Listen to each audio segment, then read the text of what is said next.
Thank you. Welcome everyone to What is Undug will be, a digital archive launch for XCP, Cross-Cultural Poetics. I'm Harris Feinsod, a literary historian at Northwestern University and co-director of the Open Door Archive. I'm honored to host this event alongside Danny Snelson, scholar of English and digital media at UCLA and editor of the incredible resources at Jacket 2 Reissues. A few years ago, when Danny and I were working down the hall from one another, we each uncoordinated queried Mark Nowak about digitizing the journal XCP.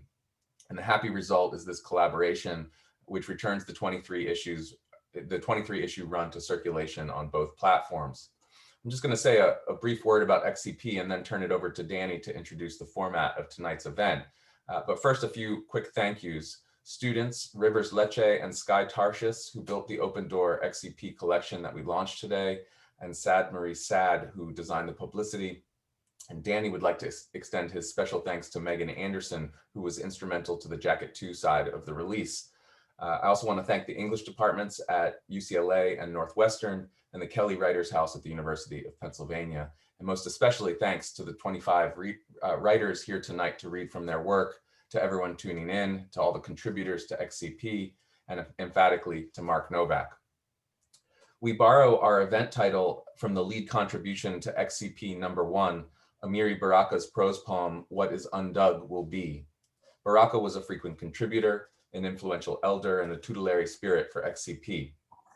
To dig, as in what is undug, is a profound idiom and a profound practice for Baraka. It is not only what you excavate, to dig up the vinyl in a used record bin. It also encompasses what you understand, what you feel, what you hear, and what you love. It is in that spirit that we hope to bring XCP back into circulation as something whose being relies on the excavation of its meaning and its feeling.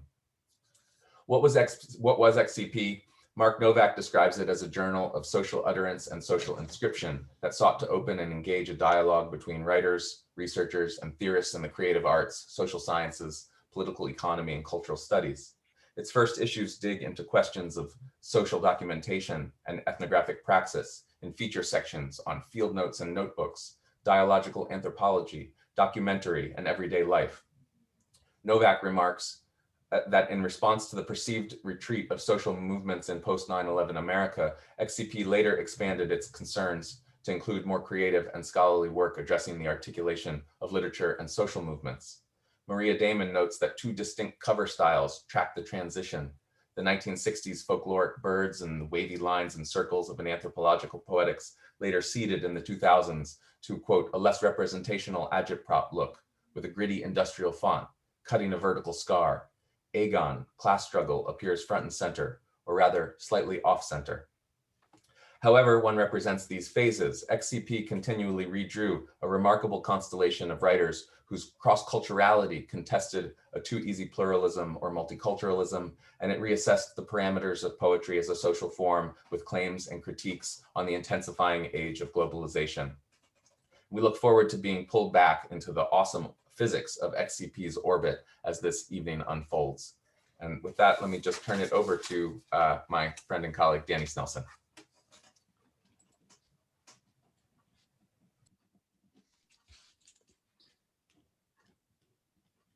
Wonderful. Awesome physics indeed. Thank you, Harris. Thank you both for your work in bringing this event, a digital archive, into being, and for involving me in this with you.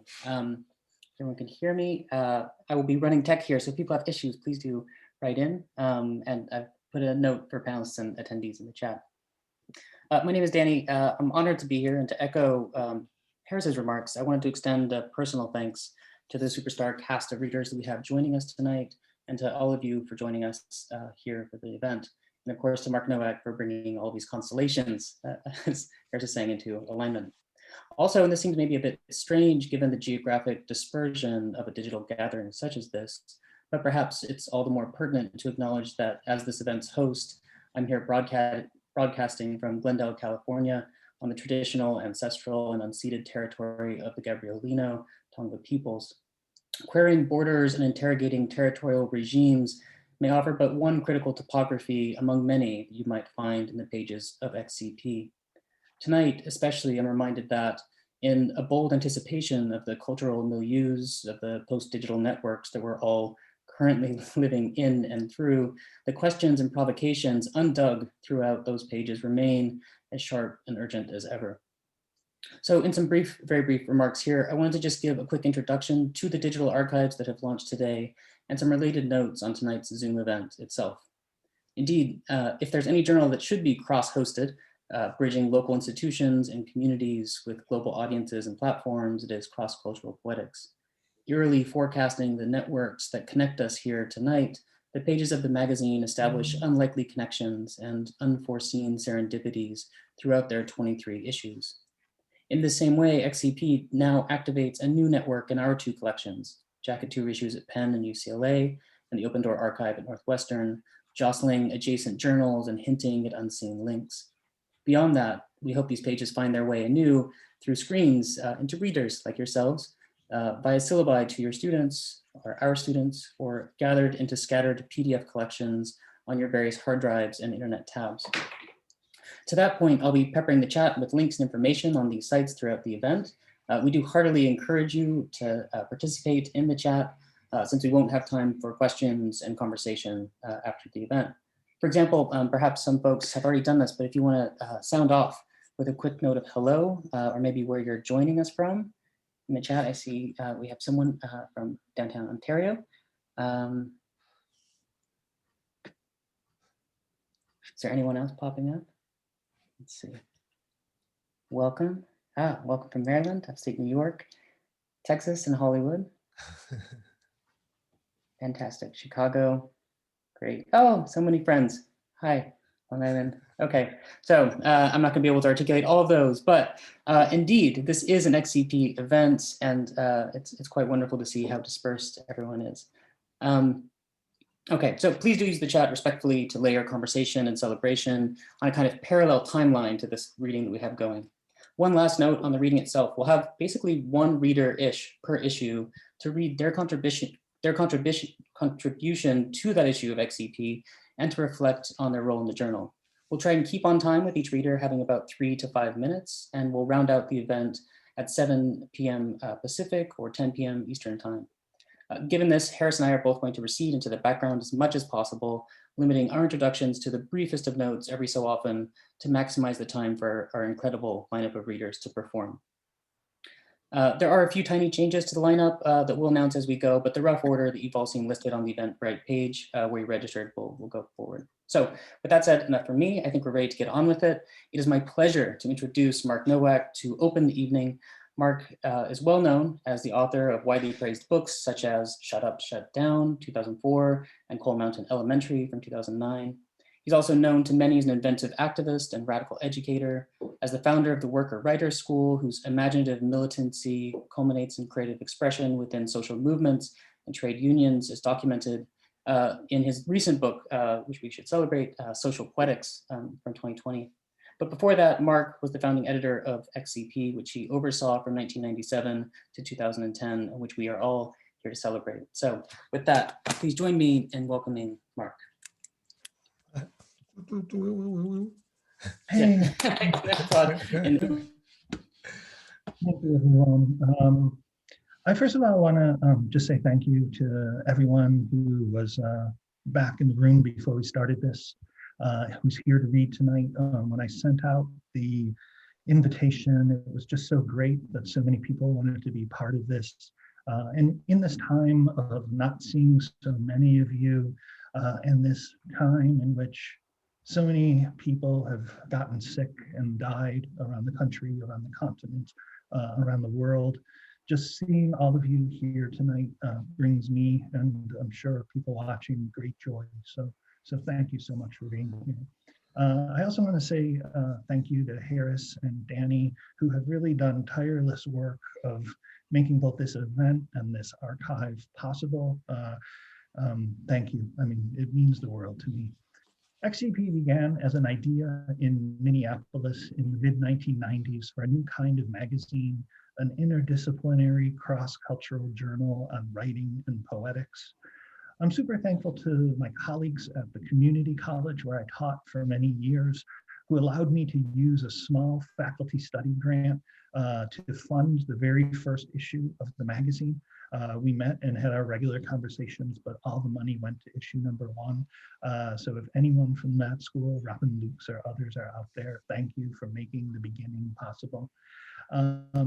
Maria Damon, who you'll hear later, with whom I have eaten more meals to discuss literary projects than anyone else in the world, happily agreed that we could co-organize a conference at the University of Minnesota in October 1997 called Cross-Cultural Poetics that would help launch the new journal. And I have so many fond memories of that weekend and so many people who presented, gave talks, gave panels, gave readings. It was really an incredible weekend, but I want to just highlight two very briefly. The first was Kamau Brathwaite. Some of his slides, perhaps you saw in the opening slideshow. He was a very frequent XCP contributor, a contributing editor. But when I was going around on the internet today to actually find out the date of that conference, I came across at Penn Sound an actual clip of Baraka reading at the XCP conference in October of 1997. And so, Danny, if we could just hear a small 2-minute excerpt from that reading, which you can access at Penn Sound.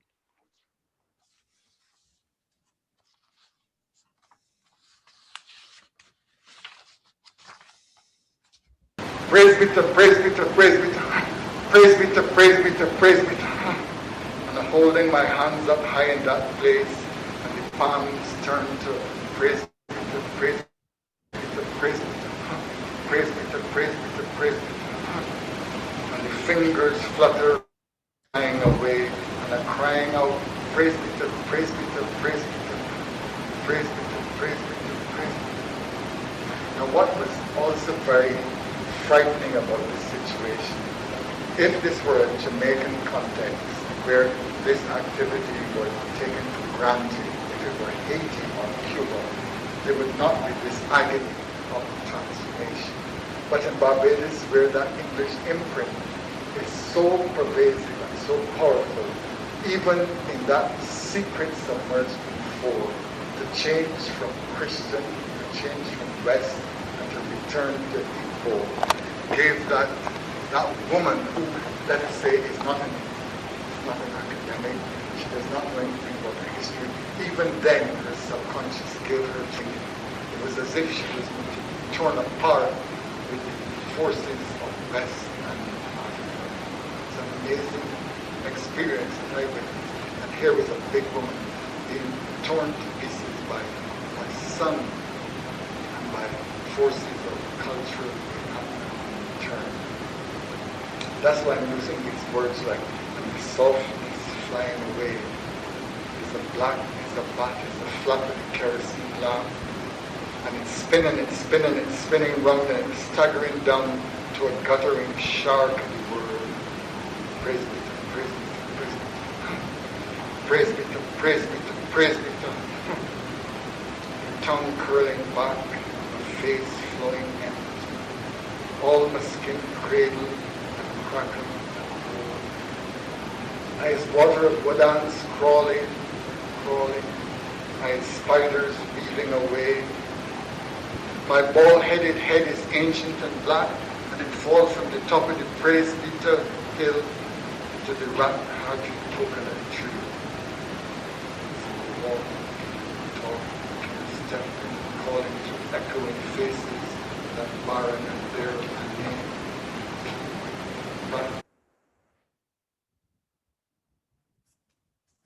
And so again, that was Kamau Brathwaite reading at the 1997 XCP conference at the University of Minnesota. The other event that was really meaningful, among many others at that conference, was a panel by Roy Meeke, Fred Waugh, and Jeff Derksen, who, by being there and coming from Vancouver, opened a space for connection for XCP to become a space for new Canadian writing. We co-published and published many people who are also not be able to hear with us today because of time constraints. Rita Wong, Larissa Lai, Wade Compton, a whole host of incredible writers we've had the privilege to publish in XCP. But I'm going to be here now to just finalize and introduce our first three readers in backwards order. I have a tiny story about each one. First, reading from XCP3, or last, I guess, is Fred Wah. And again, I've mentioned not only my connection to Fred, who I miss so much, and our meals, whether it be in upstate New York or in Minnesota or Vancouver or Banff. And so Fred will be reading from a piece that was so important, published in XCP3, China Journal, and I really look forward to an excerpt from his work. And again, so appreciate him coming to the conference, along with Jeff and Roy in 1997. Before Fred, reading from XCP number 2, a few months after XCP came out, I got a copy of the Poetry Project newsletter in the mail, and as I paged through it, I found in the newsletter a review of XCP1. It's one of those reviews that kind of brings a tear to your eye, a good tear, not a bad tear, because you feel like what you're doing is completely understood. And in addition to that, understanding the prose was so spot on and so electric that when I got to the end of the review, I saw the name of the reviewer and immediately wrote him not only to submit work, but to become a contributing editor, which he was through the whole run of the issue. That reviewer was Juan Felipe Herrera, who we'll be reading second. And finally, in the first issue, when the issue appeared, I organized a launch at Borders Bookstore. It was a store that I originally had a very small hand in trying to unionize at one point in time. And at the time of that event, Forrest Gander was teaching in Iowa City. He wrote me, said he wanted to come and read from his translations. And so I Google mapped it today. Iowa City is 300 miles each way from Minneapolis. And so Forrest, in an act of, I think, literary kindness and his spirit and love for the poetry community that we all know so well, drove that 4.5 hours each way to read a couple of translations in a Borders bookstore. And it meant the world to me at that point in time, as it does today. So please help me in welcoming our first three readers, Forrest Gander, Juan Felipe Herrera, and Fred Wah.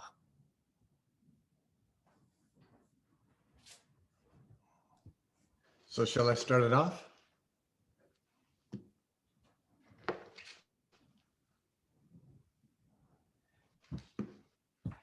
Can you hear me, Mark? Nod your head, yeah, okay. So kindly and interestingly, Mark included that early my name as an equal with the name of the person that I was translating, Alejandro Aura, a Mexican poet. It was something that wasn't done much back then when this was published, that translators would be given the same credit as the people they translated.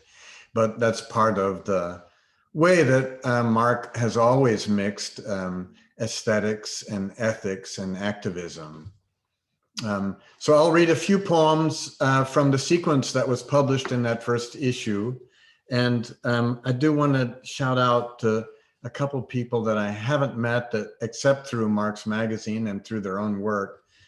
Fred Wah, I'd love to meet you sometime. Tei Yamashita, you too. Alejandro Aura was an urban poet from the streets of a working class neighborhood in Mexico City. He was active in the student movement of 1968, which was a critical moment in literary history in Mexico, and later founded El Hijo del Cuervo, which became a famous bar and performance space in Coyoacán.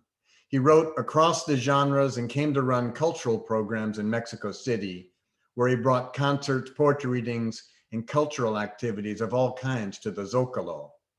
As his poems show, he had a flair for the theatrical. I remember him teaching my 8-year-old son how to roll up a cloth napkin and set it on fire at a restaurant table in Providence. an incident that brought the panicked wait staff running and inaugurated my son's interest in learning Spanish. These poems are from Alejandro's book Fuentes, the title of which may have been a jest, since the writer Carlos Fuentes had earlier published a book titled Aura. The 30th ninth. It said one example is sufficient to show the defects of a species. You fell out of bed. Imbecile, that thud was you. Opportunity never arrives on time. Whose salary is enough? Speaking of love, by the way, I've been dreaming your pussy is talking to me, telling me love, love, love, love, love, but how stupid men are generally. Little, very little follow-up to the plot. Isn't it clear women know this well? I may catch up, but they have the last word. Get down, yes, and pretend not much happens to you. The children of Brazil cry. Those in the United States, even more than the poor Mexican children, how they cry. I'll read one more. The 37th. Species all in seed. Will they germinate? They're making bets in the bars, at Cape Canaveral, in Acapulco, on Broadway, in the Elysian, in the White House, in the Pink House, in the Kremlin, in the park, in the streets of Mercy. All right then, in all the places where people fall together to think and mull over things that interest humanity and can alter its destiny. Consecration, destruction, the music doesn't go much higher than that. The red pepper and whoever brandishes it, humanity cowers. Check it out. You can't call that a method. From time to insane time, the dream sets sail. Yes, it will be. Yes, it will be. Will continue, will last. And suddenly, humanity, you've been made a fool of. So you start fresh at the beginning with the discourse concerning your possible germination as a species, etc. Thanks.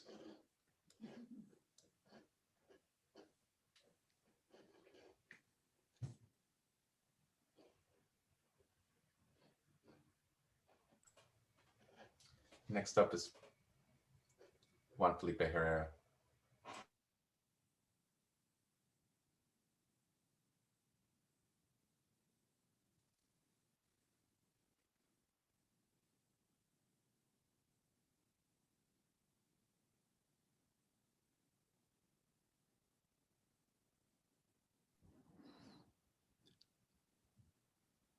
Oh, Juan Felipe, I think you're on mute.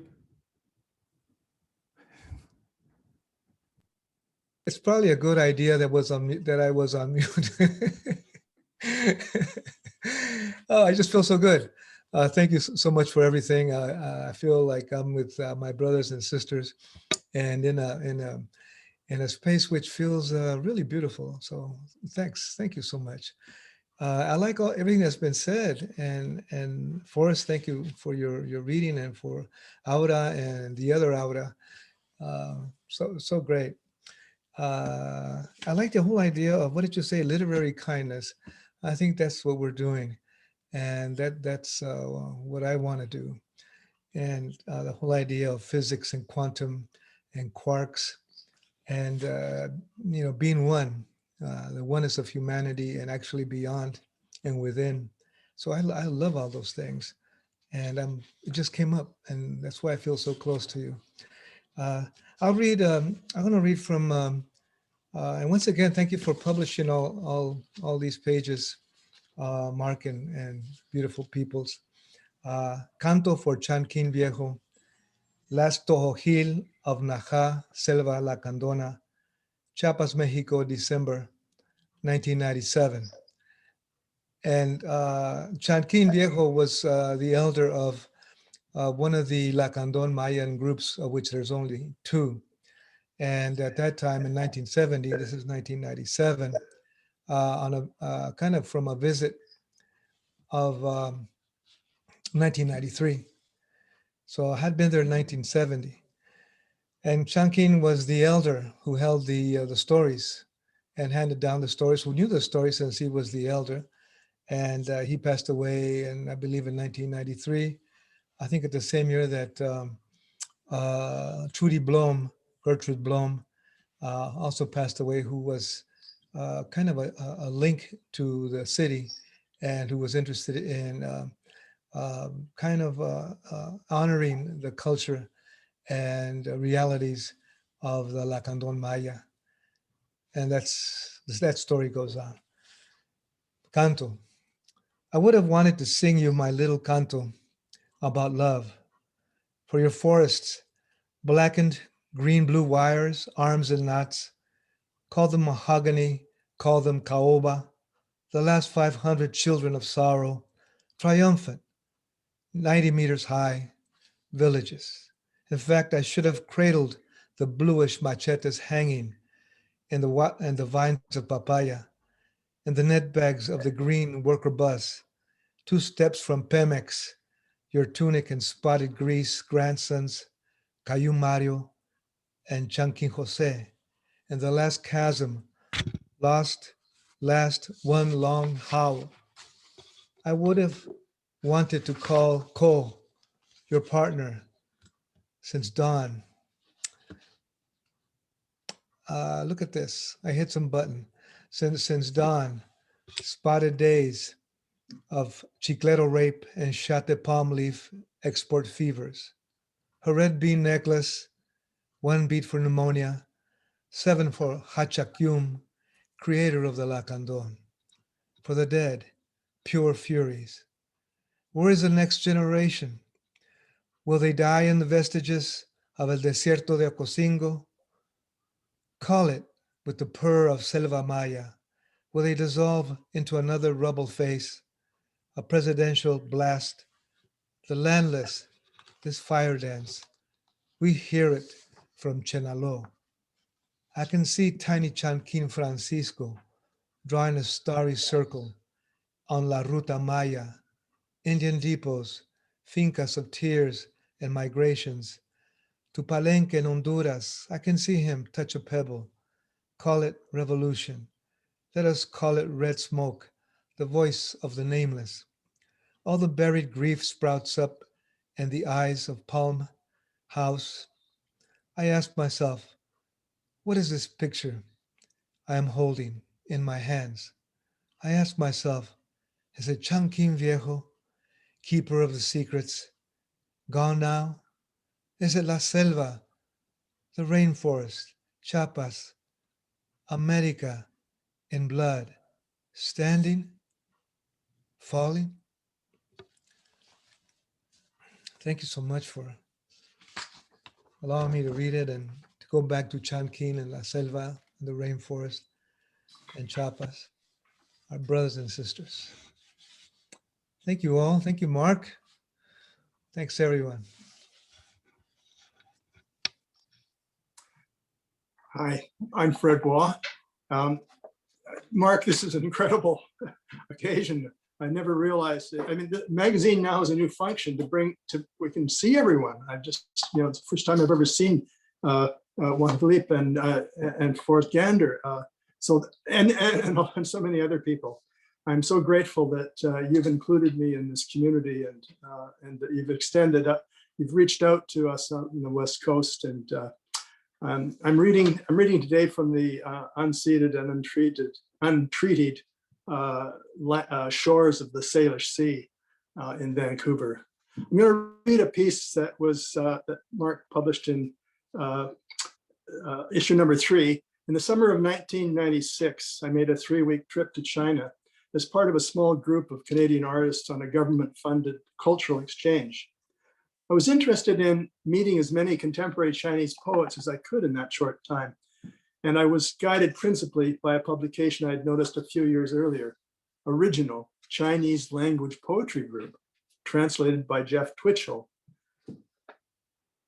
China Journal, which is really kind of a eutoniki because it moves back and forth between prose and poetry. Nice quiet restaurant, but with muzak, worth the few extra yuan. Nice, quiet, excellent lunch of vegetables, not too greasy, stir-fried lettuce, tofu with scallions, mushrooms, lots of garlic, rice, slightly unpolished. Come out of the cafe, mushrooming humid, back into the hot day. Pavement, neutral desert, hawk into the gutter, stray gob of rice caught, throat pollution. Sudden face in face, she's at me, arms akimbo, miming, no, no, and finger scolds across my eyes, her distant tongues, all her language backing up her book of tickets. Old citizen cadre street cop, 10 yuan, okay. Finally understand, fined for spitting in Beijing. Last night went with Sichuan and Huaizhou Liu out to Sichuan's room at the Arts Academy in suburbs toward airport. Taxi, 35 yuan each way. Sat around his apartment. One room, porch, bathroom with wall shower, small kitchen with washing machine, closet where he writes. One wall lined with books. He says village is dirty, but he plans to use all that dirt in his writing. Turns rural dark, dark as the three of us go out to a local restaurant for fish, chili tofu, chicken and peanut, corn, lily shoots, flat peas, beer. Nice pecky meal, but too much. Sichuan takes a doggy bag. All the dirt that fits. Lost into the back alley of the living, taxi still pushes mind blur of traffic into pothole and bike body. Sichuan's beast, the Minotaur, lost in the dark stairwell, architecting his paradigm of dirt, no crows. Finally, the cicadas quiet down as the warm evening settles, card game on the doorstep of the hutong, dusk and the dust smoking against old bricks. Earth grounds the heart. Beijing to Nanjing. After nearly 2-hour taxi ride through huge traffic jams to airport, a little anxious going through ticketing and security because of lack of directions. But I just flow the flow, and I'm now on Shanghai Airlines Flight 156, unsure of what awaits me over the next 6 days until I meet with Zhang Jiqing, who I'm counting on to set up meetings with the originals in Nanjing and Suzhou.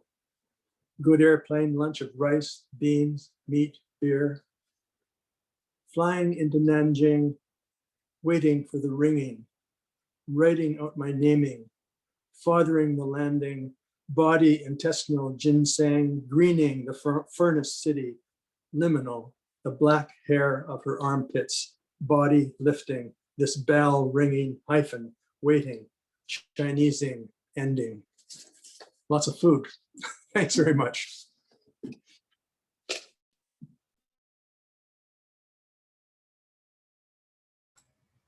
We're still at the beginning and I'm already overwhelmed. Many thanks to Forrest Gander, Juan, Felipe, Herrera, and Fred Hua for those beautiful readings.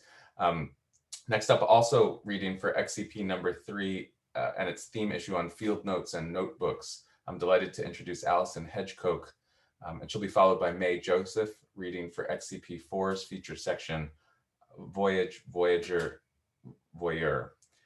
And for issue number 5, Dialogos Speaking Across, there were 2 great Nathaniels featured in that issue, Nathaniel Mackey and Nathaniel Tarn. Nathaniel Mackey will be with us a little later tonight, so we will circle back. And Nathaniel Tarn has wisely elected not to onboard Zoom into his life and sends regrets, but I'll close the set with one brief poem of his. So first Allison Hedge and then May Joseph. I'm way too excited about this revamping of XCP. It's wonderful. So thank you to everybody that's involved in doing that. And to Mark for initiating it, remembering those days back then. And thank you for inviting me to St. Catherine's and those days. And also thank you for joining me in my work, working with factory workers in writing and serving the labor force and Native community in South Dakota. This is a piece that was in, I think, that 3rd edition, Newsflash, Tagging Death. My son's a tagger. Spray is his name key all over Santa Paula cinder block. I caught him twice. Once after my husband left, once after we lost our house. Good thing it was me. In California, tagging is a death sentence. An ocean away in Singapore, they hang Philippine maids without trials, paddle taggers with canes, but hey, when a white American teenage boy vandals Singapore, you know the whole-scale Americana world outcries to protect the lad who comes stateside to vandal again. Film deal sure of his place in society. In LA, 2 Latinos are shot, 1 teenage killed by a guy detectives say looks like he belongs in England, bragging, I shot him because he was spray painting. County press says, good job. Simi councilwoman says, this guy is a hero. Compares him to the unnamed man from Tiananmen Square, standing in front of combat tanks with nothing but shopping bags in his hands. Tiananmen Square, back across the water, where after the students' bloody bodies soaked white sheets, deep red, tiger tank commanders censored outcrying public poetry and artwork. Captured and destroyed, runs on the press. Council says she packs a gun herself and is so proud, so vigilante. Yet her hero says he will keep his gun on too, while strolling through a county where graffiti hotlines fill yellow pages. And all you have to do is call, keep your finger off the trigger and drop in 20 cents. Where kids in juvie do life for writing their name 3 strikes straight. Where cops spray La Colonia graffiti with patrolmen black and blue, mid-game Little League, so no one's going to miss it. The patrol boys crackdown.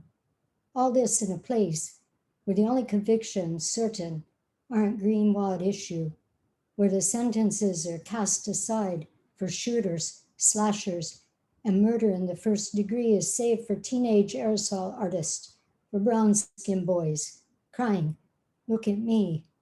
Hurry, they're coming, look at my name. Thank you. Thanks for including me.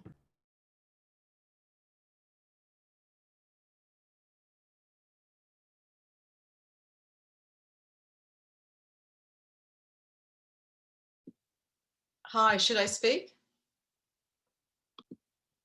Okay. Hi, everybody.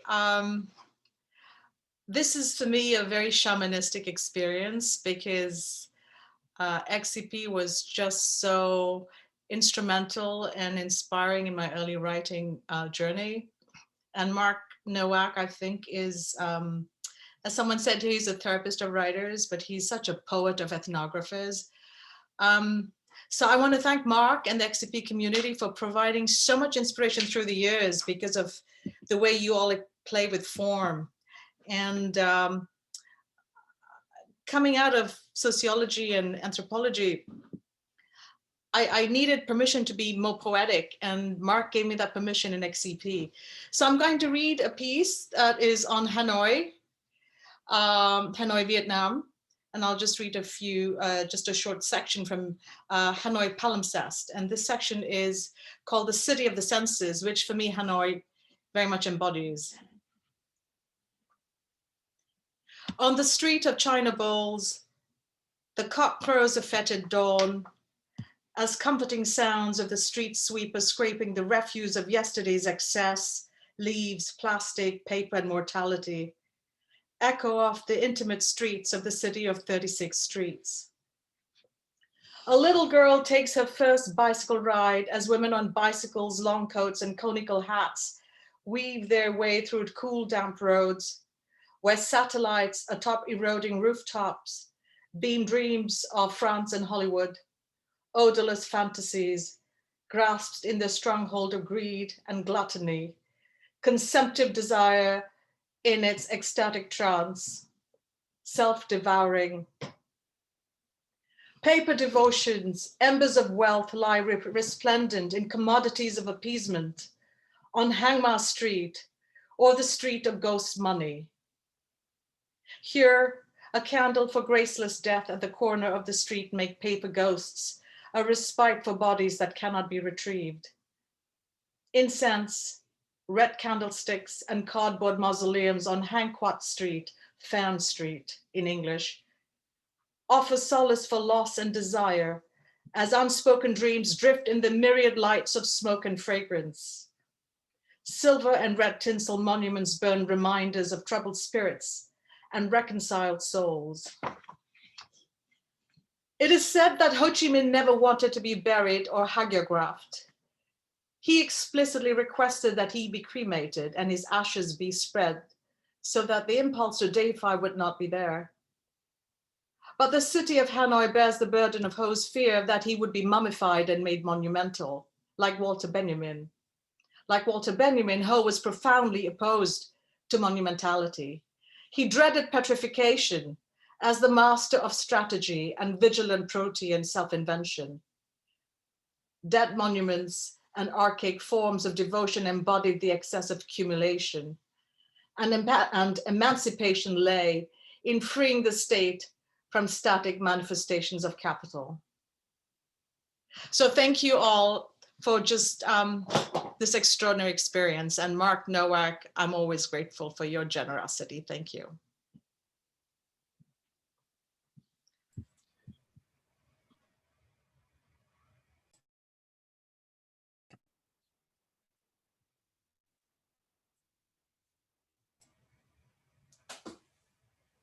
And I made a small mistake, and we do have Nathaniel Mackey here with us after all.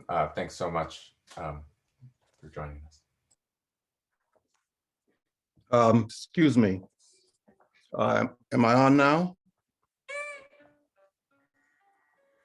I'm going to read a song of the Andumbulu 42, which was in memory of Glenn Spearman, Bay Area saxophone player, friend of mine, died in 1998. What we rode was a book. We fell out of it, scattered. The book fell out of my hand while I slept. Page upon page knotted out on, fell from the hero's hand on the page I gripped. Never to be read again, or if ever, only were I to awake. Walked each with an arm around the other's waist, weathered hell. Heaven's Andumbulu was remit. Me the hero, we the dream come true, I'd leave off dreaming. Thin line between the dead and the living dead, no longer there. Fanfare remanding the day, dawn's burst, anticlimactic 1 or 2 hours in. So as to return, we stowed a part of ourselves away. Felt we fell, found it sleep we fell into. A low moan, altered endlessly, braced us, broke our sleep. Nazakat and Salamat were there. I put a part of myself aside, sought light, loosely, shone like a halo, puffed, marched up Unreal Street, unstrung, strode across Autet Street. Remembered Glenn, remembering Frank, remembering John, heard voices, Nazakat and Salamat again. Straw strut, it was we called it, crawled unbeknown to us. Having long bid ourselves goodbye, we begged off leaving. Better said or sung than done, it seemed we reasoned. Leaf-like the trembling skin, we strode inside. Torn cloth, we the would-be thread, lay in wait with what say. More than could be seen, we saw, said we saw. More than could be said, we saw. One made-up step made it seem like dancing. Enemies, make-believe ball, scratch of sand and of intimate stubble. Whatever of late went for love on Lone Coast. It was an island we were on, anabatic sand we strode across, come to where, if at all, we'd live again. So that behead called hard rock pillow book, the scribbling we saw. We lay on our backs, rocks cradling the backs of our heads, lay looking up at the sky. Starlight hit us with head shine.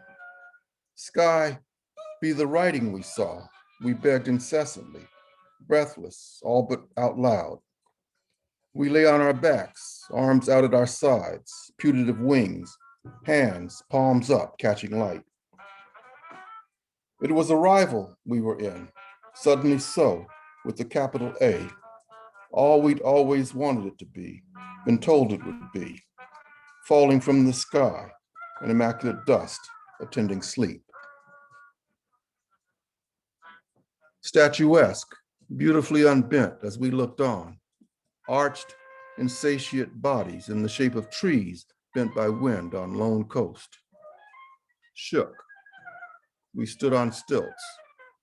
Mountain wind put parts in our hair. We heard singing, backed by an armadillo-back mandolin.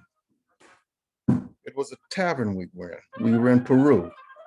Some sung about vamp grinding corn on a Cusco jukebox. Some vamp till ready we sat suspended in. Lumbering harps had their way with the backs of our heads. We held on, wincing, sat with eyes averted, scattered ashes coated our throats. Cough seemed all we could do. We could hardly speak. Not so much Peru now as Paris it seemed. A train, what it was we were on, wherever it was, a train, whatever it was we were on. In the city's insides, albeit we were in Egypt, high-breasted Sekhmet, statuesque at the metro stop. Beautifully bent, all ears to inside an inch of hearing, said nothing. Muse meant lost in thought. As we were, who were otherwise also made of stone, Sekhmet's Memphite rock. Premature rebirth, fake book of the dead, burned or embalmed cosmic body by default. Screen outside a screen, inside a screen, dreamt immunity, said goodbye, having hardly begun. Sang with a catch in our throats, cough caught in our throats, sang to have been done with singing, song not enough.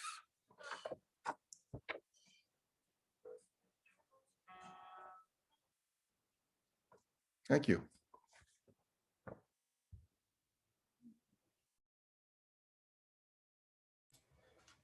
Thanks for that incredible reading.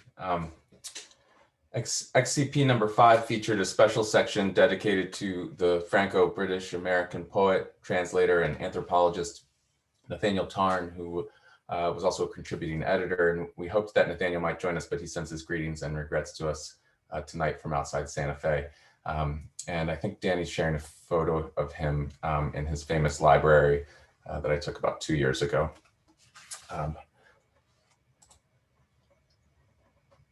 Given his important example to XCP, I'll read a word from the issue devoted to him, which arrived in 1999 on the heels of Tarn's experimental ethnography, Scandals in the House of Birds, Shamans and Priests on Lake Atitlan.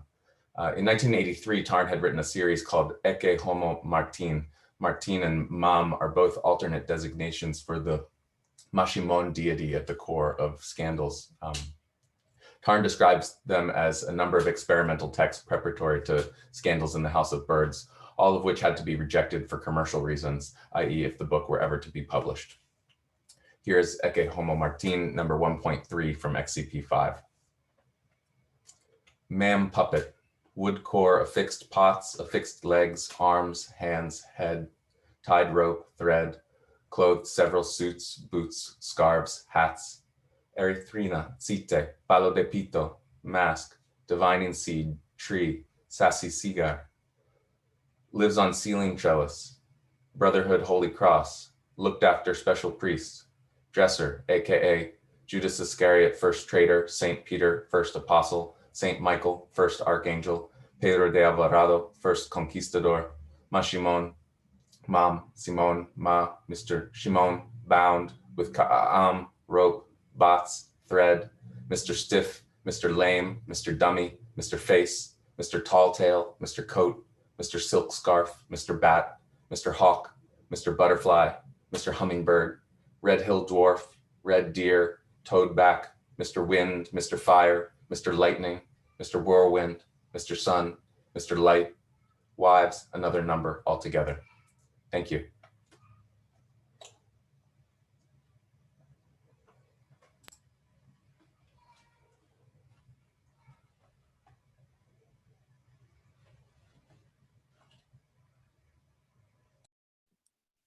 Okay, my God, so wonderful. This is already such a rich, incredible offering of readings. I can't believe we have so much ahead of us. In particular, I want to thank Allison, Hedge, Koch, May Joseph, Nathaniel Mackey, and by proxy, I think, Nathaniel Tarn for those overwhelmingly beautiful readings. In league with what Harris was saying about Nathaniel, we are also sorry to report that Walter K. Lew is unable to join us this evening. So for issue number 6, which was on documentary, we thought we would just take a minute, and maybe we need to take a breath at this moment, just to share with you silently a few images of concrete poetry by Phil Young.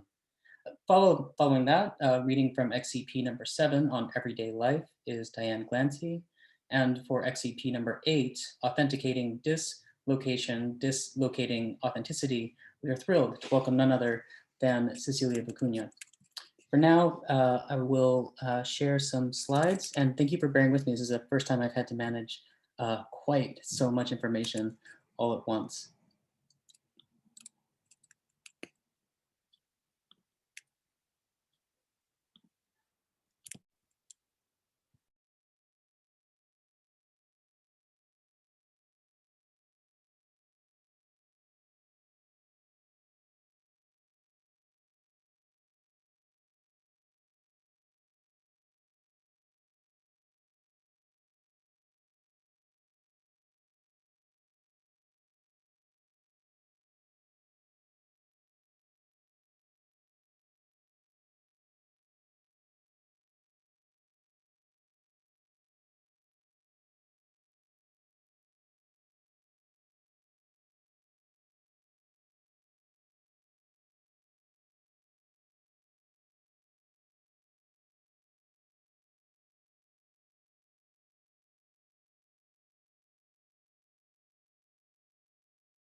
And so with that, I'll turn it over to Diane Glancy.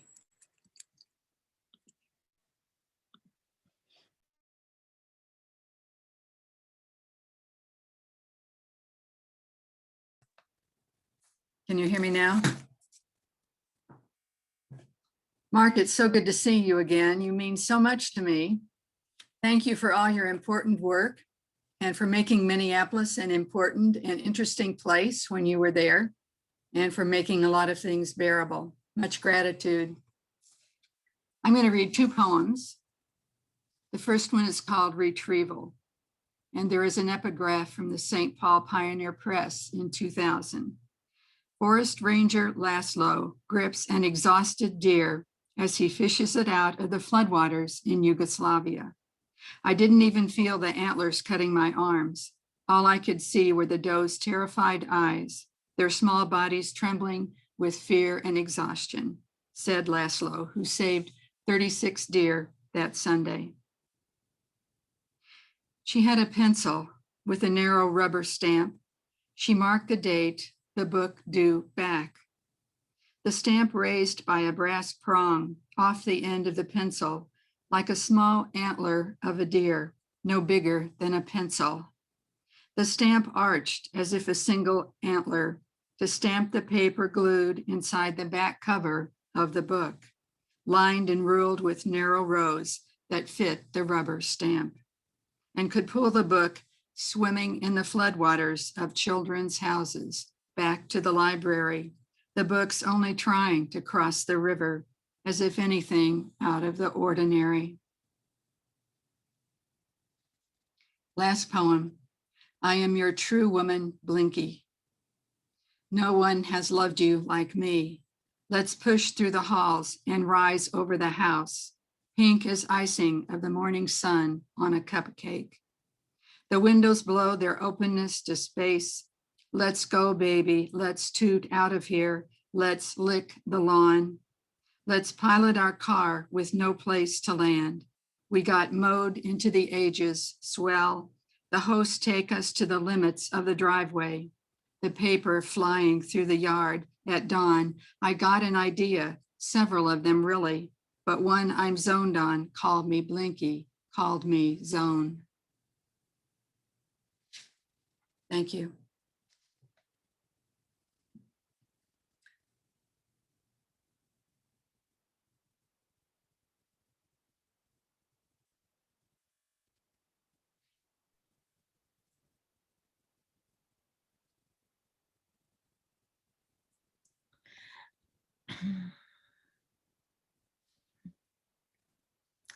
I am with you.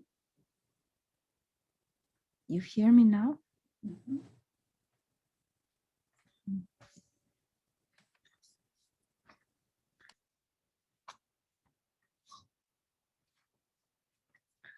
I am half a block away from the place where Luis Gomez, an undocumented migrant worker from Ecuador, took a nap at the hole he was digging for Con Edison. And while his companions went to lunch, he just fell asleep.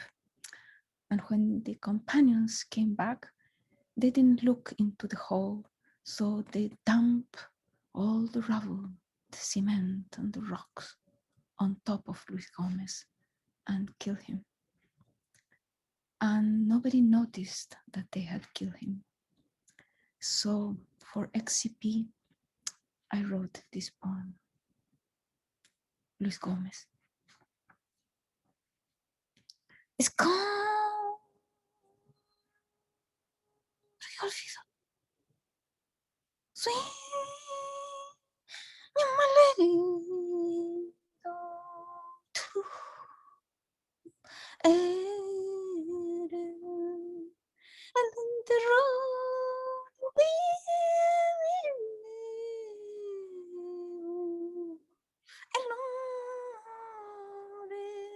Sesshu sin cuerpo ni abrigo.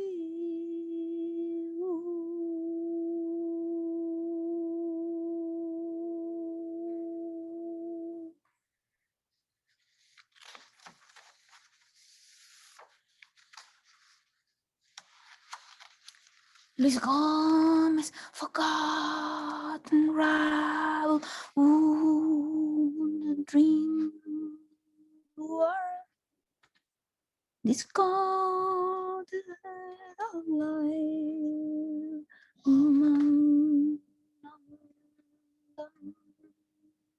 nobody,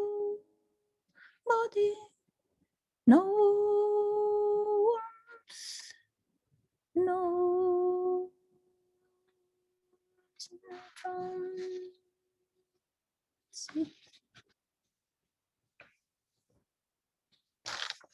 And then at the time, this was perhaps sometime in the 90s, I used to ride my bicycle every Sunday to the Brooklyn Botanical Gardens that at the time was free and was the closest park to me, even though I had to climb in my bike the mountain of the Brooklyn Bridge to get there.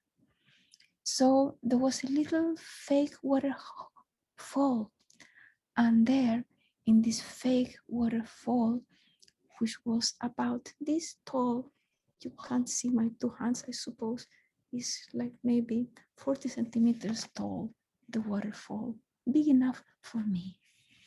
So I leaned into this fake waterfall and I composed this poem. Lavando, lavando el hilo enredado en una falsa cascada. Melincó entrando en la niebla de las cascadas, bebía las gotas cargadas. Melincó, al revés, así va ascendiendo del verso del mundo, melancólico.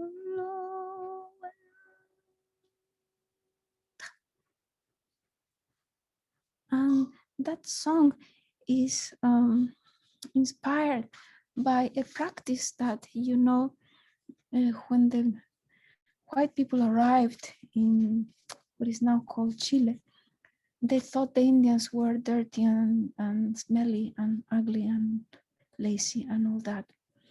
But the Indians had this practice where at between 3 and 4 a.m. every morning, everybody in the community would go to take a bath in the almost frozen waterfalls.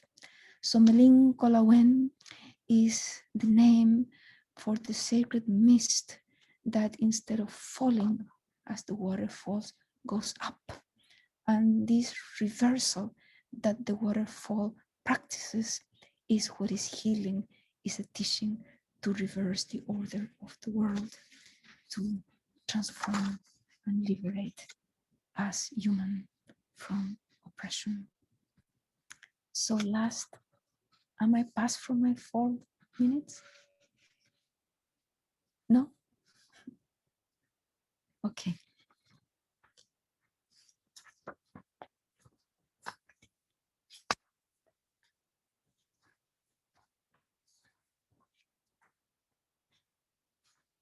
Washing a tangled thread in a fake waterfall, melancholy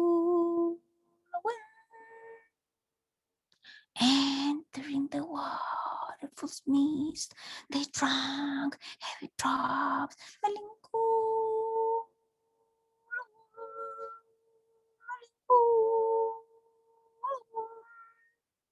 upside down, vowel ascending to what inside out. Melancholy.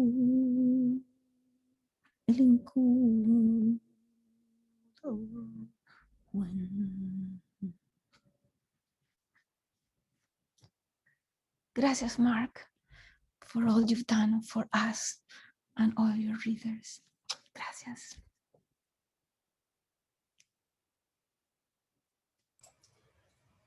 Thank you so much to Diane Glancy and Cecilia Vicuña. And this next set we'll kick off with Christopher Funkhouser, who is here to introduce a recording of Amiri Baraka on behalf of issue number 9, which was themed Writing Working Class. We'll then hear from Edwin Torres for XCP 10, Articulation Alterity. And closing this next set is Kimiko Hahn reading for XCP 11, Writing Home. Thanks. Presume you can hear me out there. Hearing Cecilia reminded me that there was a great XCP reading at the Breck Forum in 2002, and I remember the kind of feeling that I'm getting now. I had at that same event, and I want to thank Mark for all the great publications and putting together events. It's been an honor to be published in that magazine, and great to have it part of about half my life now. Anyway, I was lucky to work with Amiri Baraka for a few years, beginning in the late 90s, building and maintaining the first editions of AmiriBaraka.com, selling books online and preparing some of his writings for publication. During this period, I made numerous recordings of him at public events and also in private sessions at the Baraka home in Newark on several occasions. The poem from XCP 9 you'll be hearing Wooden Negroes Appear at a Slam was recorded for an audio edition of the journal Kenning. I drove over there one late summer morning, a few weeks before 9/11 and the whole "somebody blew up America" debacle, and we set up shop on a ping pong table in the basement, which was otherwise covered with boxes of papers he was preparing for the Columbia archive. This is a place where many rousing social gatherings known as Kamako's Blues People transpired, and I'd never seen it set up as a workspace before. Amiri channeled the spirit of it all, and as often when reading, as you'll hear, he was flowing with song and scat. I've always liked the piece as it reflects a real-time working out of a quandary happening in Baraka's head, proceeding to move from the incidental, perhaps the issue of participating in slam poetry, quote, electricity turns into empty town, unquote, to the general, what moves or motivates any of us, quote, what is the power that moves you, unquote. The message transmitted ends up being not so dogmatic, with the ball left in the reader's court, and is quite an interesting musical trip with great lines over the course of the stanzas. One aspect of Mary's work I often return to, as much as the political and cultural activism and righteousness, is the fact that he was dedicated to pursuing a multidisciplinary approach to the arts. He engaged with musical collaborations, was also a visual artist, and he composed thousands of little drawings. And if you look at the XCP9, you'll see in front of his poem, there is a little drawing of his, and the image is a little enigmatic, though it looks like it could be two standing bodies in containers, or maybe even a distorted square face or mask of some sort. We might be able to draw conclusions from either one of those interpretations or come up with something else. So as the poem is being played, I'm going to project a scan of one of Baraka's word pictures from my own collection of Baraka's artworks. It's a mixed media piece that conveys a lot. Baraka was never about looking for light in the darkness, not at all, but it was always looking for or at what's in it. Poems reveal what is seeable, even vivid within the darkness that surrounds us. That framework connects to this poem most directly in the Look Out the Window segment, but also elsewhere with the sun, discontent, and in the power turn on motif as it ends.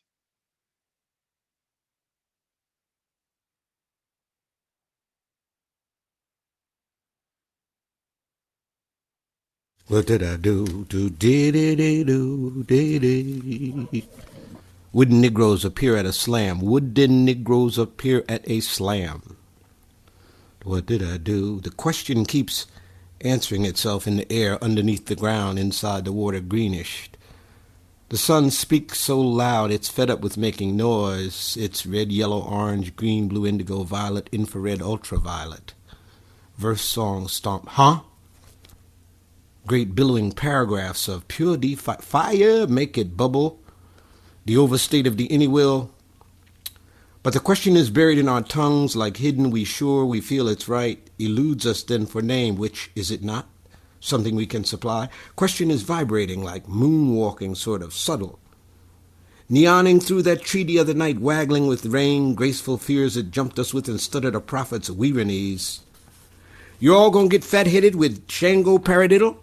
Is you patient or patience? Like a human go inside or be underwater with my man, the symbol of the dead guy. What did I do? The beast Shango come like nut, eyes open to say, and we here like we was looking and listening. And your boy who invented the red machine that asks questions you don't know the answer to, say, okay, what that mean? I ain't in this shit, assembled, unvoiced as usual, except one Negro greasing his nose to famous. Said something tacky with ignorance, but silence give him credit for intelligence, which one day gonna get him killed like that red machine. Wink when he answered and made sounds like pops at the top of his chops. Say what? Oh, say where? Whoa, whoa. Like that in the place made the furniture twist and try to dance. And when the show went on, lightning thundered, wet heaven blew down, and little people made songs so we wouldn't be scared. We other colored there blinking at the real Vance, thinking of the answer, 'cause the question came circling itself as the flurry of otherness, for me as our clothes and smell. Some piece of folks was standing in line, the little ones and the big ones, sewing their hips to the infamous Asunas, did them in detail, shit that didn't exist, and put their name next to the doo-doo sign used by Beelzebub, the stinking one when he was present in time. Do this mean we got to give away our souls? Do this mean we give away our souls? Look out the window, said the quiet rider of their desire. Look out the window, said the quiet rider of their desire. You see any sun? You see any more light? Everything living must die, but if you get a good piece of what ain't and turn it into you, with a little green and some oil rubbed on good, you'll be the same forever and never disappear. And the Negroes agreed that being wood was better than being wouldn't. So what was the question you almost heard? There was the question. Electricity turned into empty town.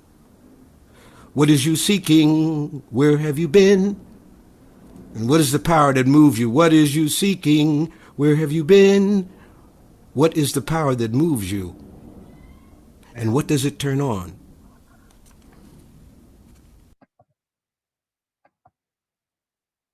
All right. Thank you.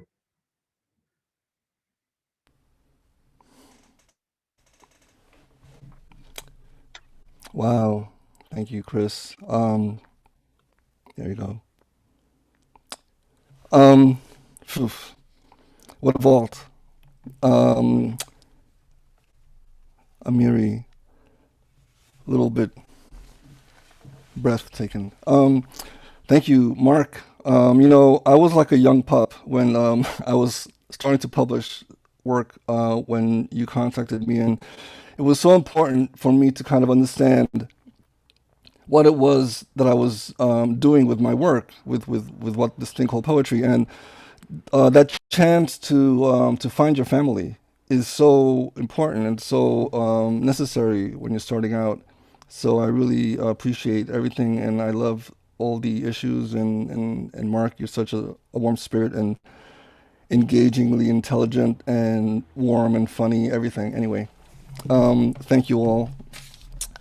I have a short piece in issue number 10. So what I'd like to do is read a slightly longer one before that one, which is more recent. And I knew that Chris was going to be playing Amiri. So I have a piece that's somewhat Amiri-esque in my kind of mind. And it's more recent, but it sort of circles back to the piece that was in XCP. So, and the piece from XCP was basically almost a slight rant that I thought I misheard from a wino in Times Square. So I'm going to be reading it somewhat performatively, but the first piece is called Blank Dot.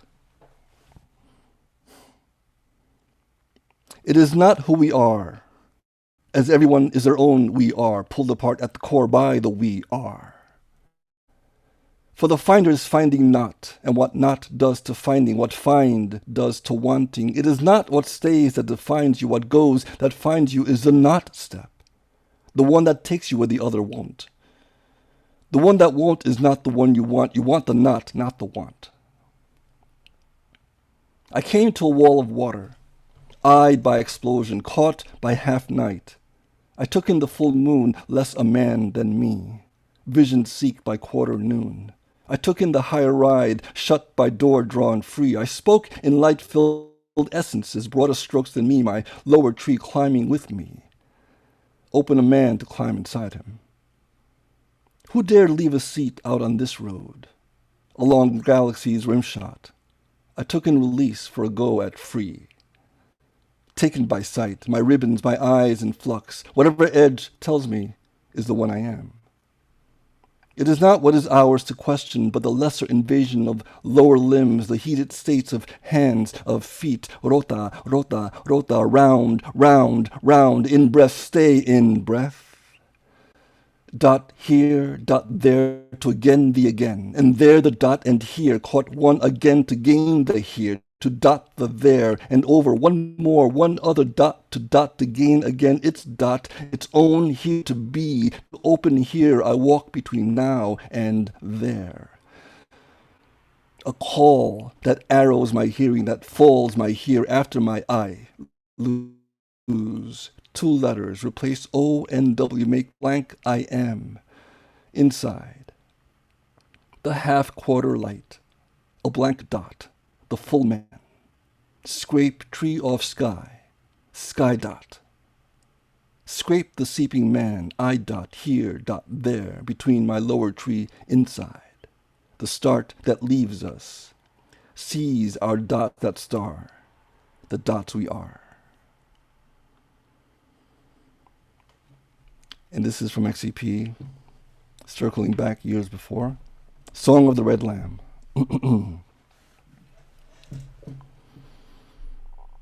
Who lives on that lamb red? Who lives on that lamb red? Who lives on that lamb red leg? Who lives on that lamb red leg? Please help me out, that lamb red. Who lives on that egghead administration, in this recessional, in that infrastration, in this Manson Gully tense situation?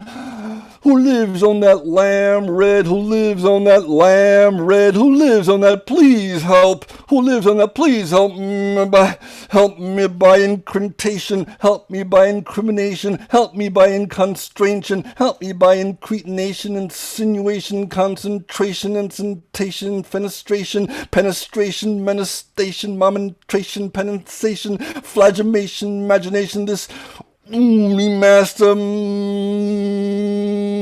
mason.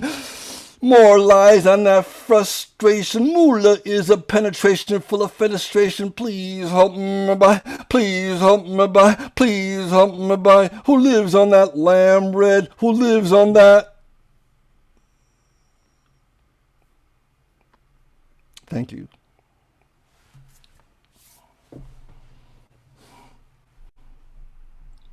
Wow, I love that energy as part of your poetics, Edwin. That's so much fun and moving at the same time. Mark, you are a kind person and you are a radical person, and who would ever guess that we'd come to a time where kindness would somehow feel radical? And that's where we are. Thank you for bringing us together. And thank you also to Harris and Danny. This feels like a reunion, a restart-up, a reunion of a time, of values, a sense of urgency. XCP took work of mine that was very new, a new kind of writing that I was doing. It looks like prose.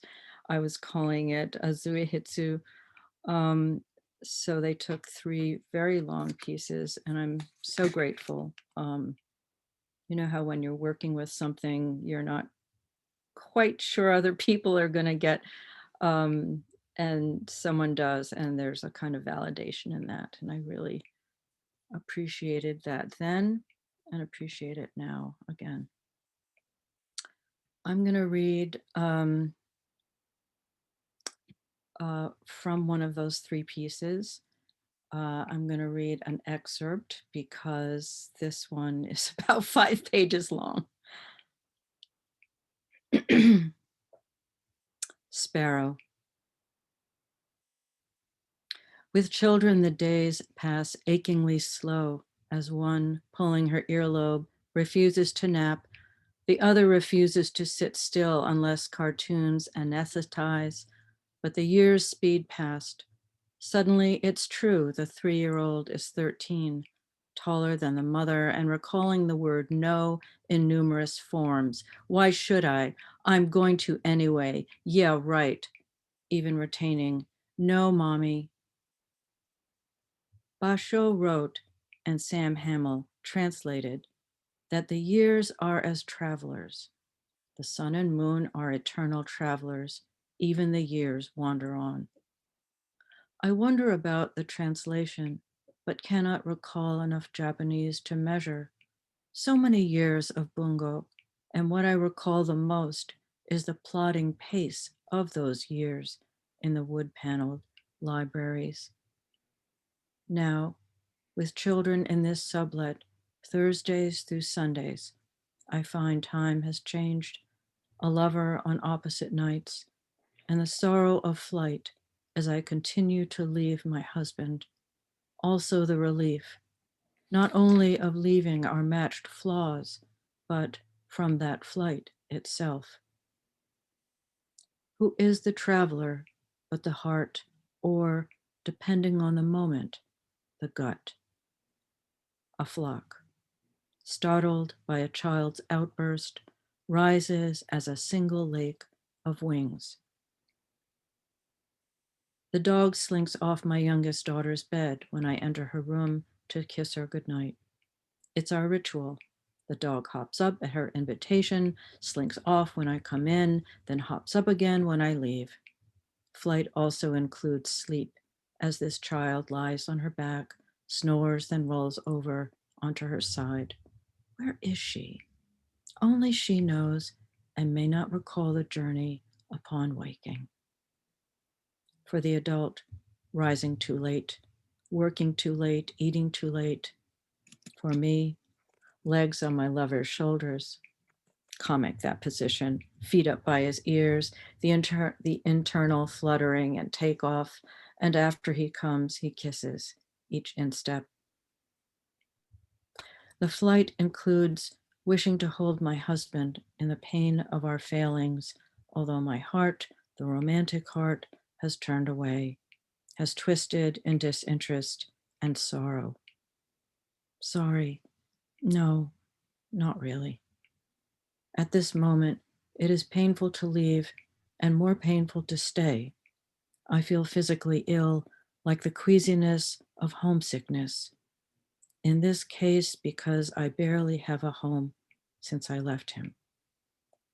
Any residue of affection has twisted into an anger keen as a scalpel, brilliant as a blade, clean as glass.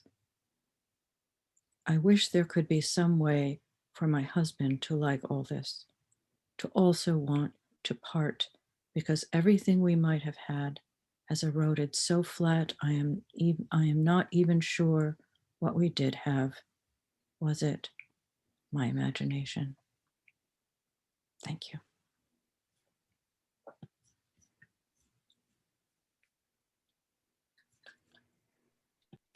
My God, I'm so breathless with these readings. I realize now that we have applause so that you can catch your breath in between readings.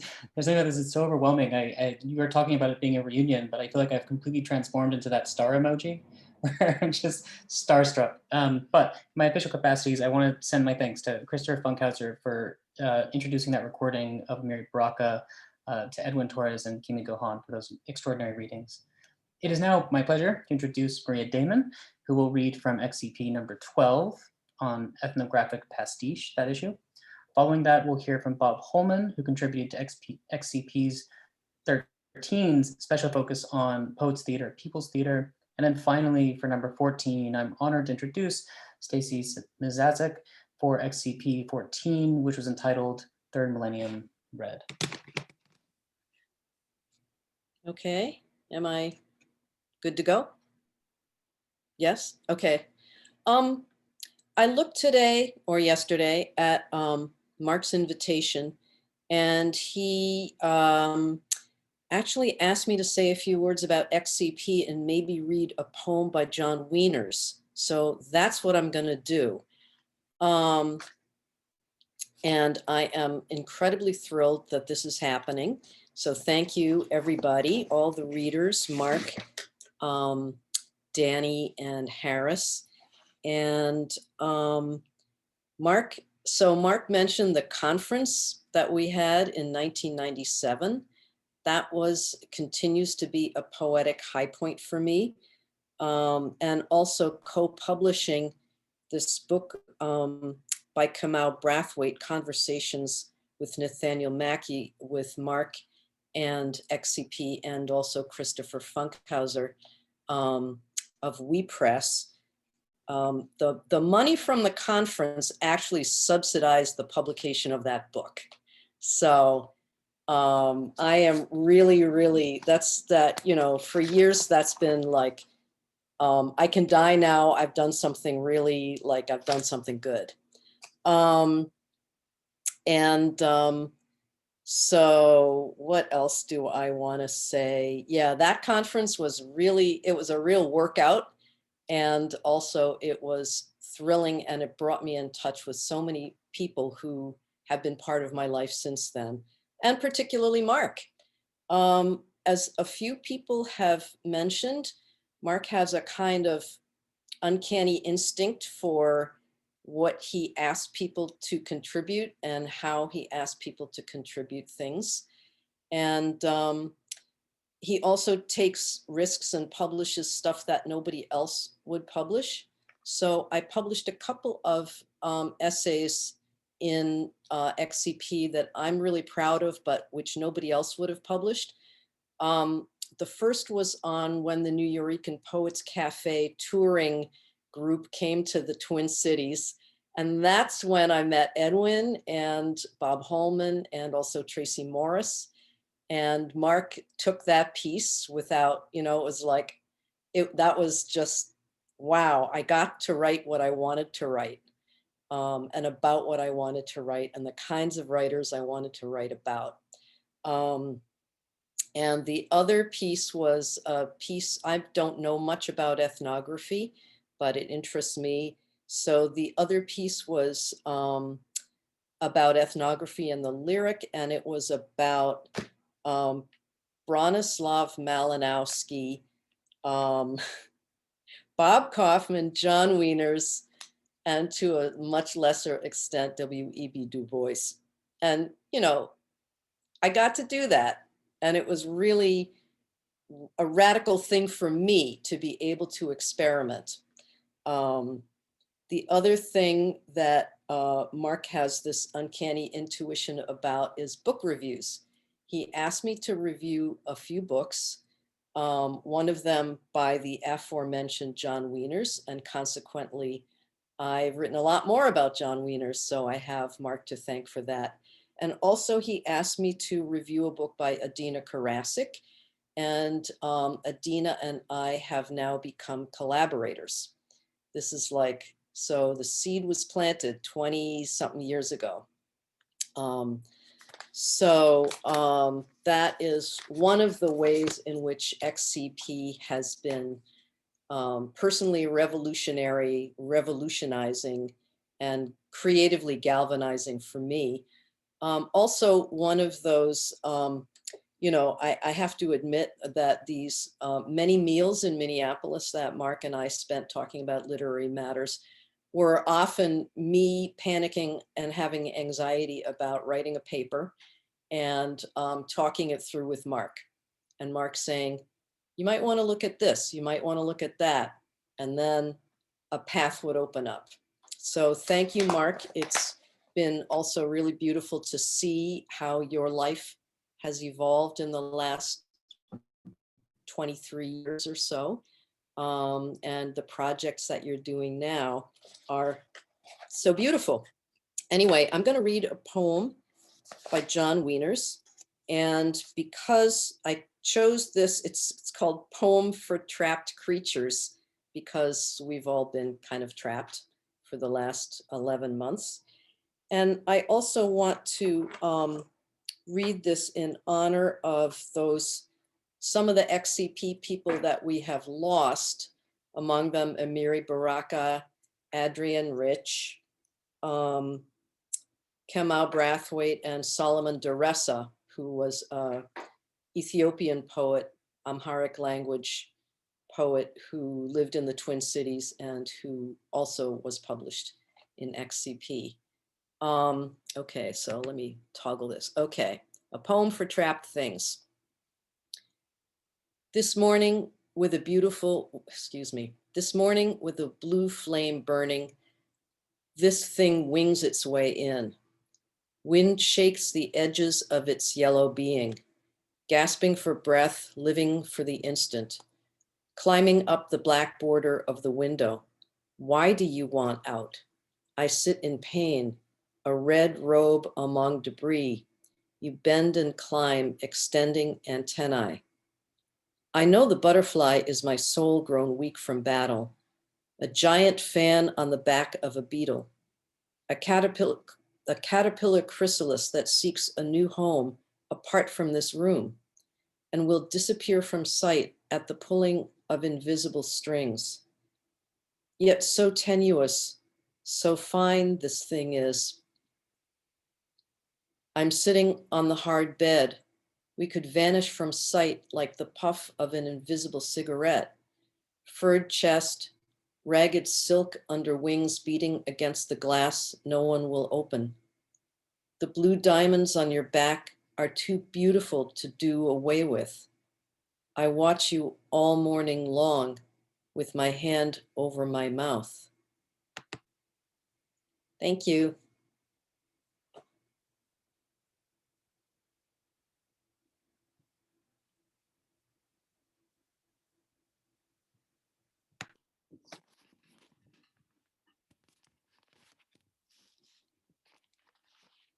Oh, hi, everybody. I was just thinking that as the night goes on, I know the intros want to be short and snappy and get to those poems, but, it sort of accretes itself, Mark. You got this whole history of this reading that I have to deal with right now to even get to my poems. So I apologize for that, but it's your fault, okay? All right. So but boy, if I could just, because you want to talk about, getting to hear some Andambulu from Mackey and Cecilia's, transcendence, but I'm not going to, because we should be hanging out together. And we will be, okay?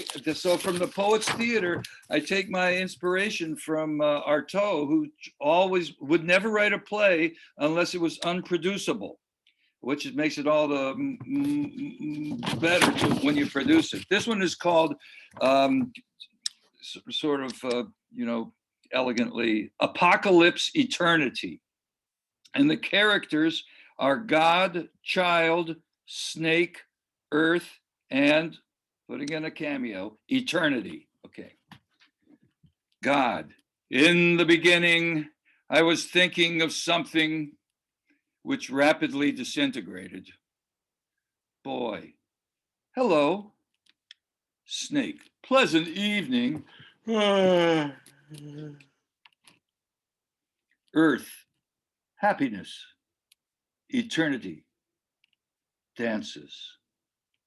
A wind, a train, the theater turns inside out. We're on a cold, deserted hillside, wet and slick with rain. The grass smells so fresh, it's decadent. Our characters are happy or not as they go on, which may be repetition or not. They do not know they are characters even. We watch them as if it were a play, but it's not, probably because the actors aren't aware they're actors. All we can do is watch them and enjoy the show and wonder how we got here. And is that so different from what we do anyway every day? Us in Revelation.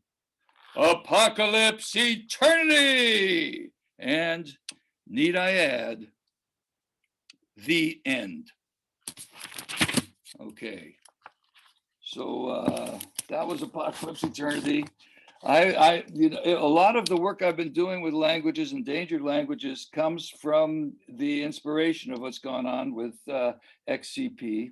And so I thought I'd read this poem called Charlie Listens. First, the footnote.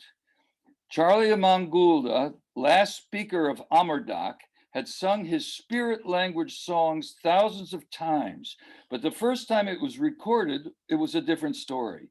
In Amardak, you see, there's neither left nor right. Cardinal directions suffice, and that's it. One of the few instances where the consciousness of a language can be scientifically adjudicated. It was during this re-recording session that Charlie he knew a few words in Wurdik, a language heretofore thought extinct.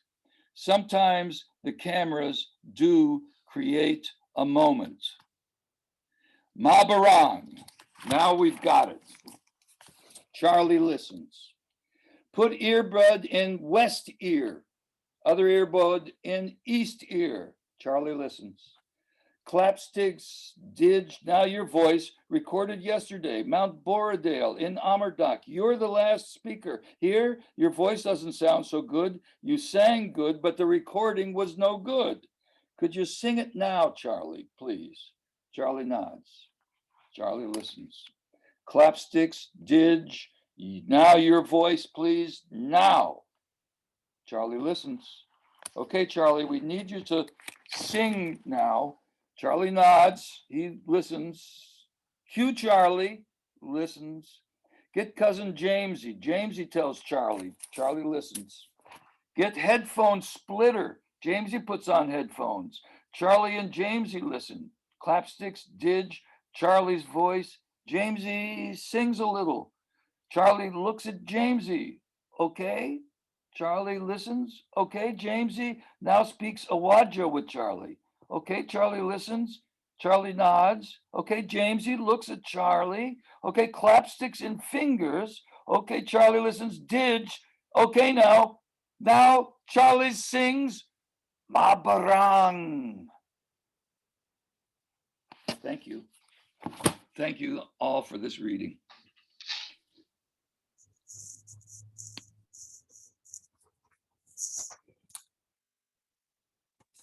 Thank you so much, Mark. Okay. Thank you so much, Mark, for publishing me back in 2004 when I had not published much at all. And it was very encouraging and amazing to appear in XCP alongside poets I was in awe of and learning from their poems and figuring out at the time how I wanted to be a public poet or a poet in the world. I was very happy to have your caring attention then when we were in the upper Midwest area together and now, and I'm very happy to be here with you all tonight. And the poem that was in XCP issue 14 is called Auction, and it ended up in my first book.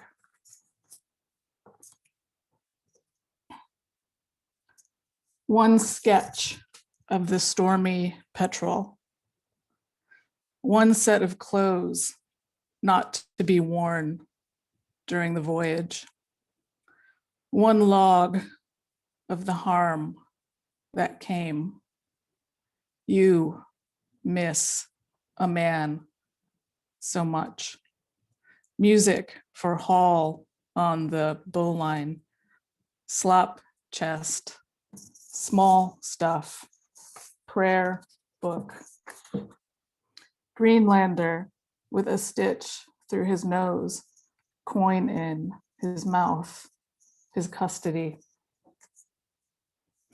Broken, holy stone at feet. Sail maker stitches you inside a sail. Last to touch your craft. Slipped starboard. Pig on foot does no good. To stay afloat, to assure identity. One pot of ink, one paragraph on a miscellaneous custom. Quit the American shore, quit the shore of Greenland. Miss a man. Pot of wood ash, box of blank cards, beef bone sculpture. Deducted from wages what you bid, seldom mentioned in leisure. His form, forecastle slip. Cliche, poor guy, the oath and the laugh, boom. Skylark flicks a card in another's face. Thank you.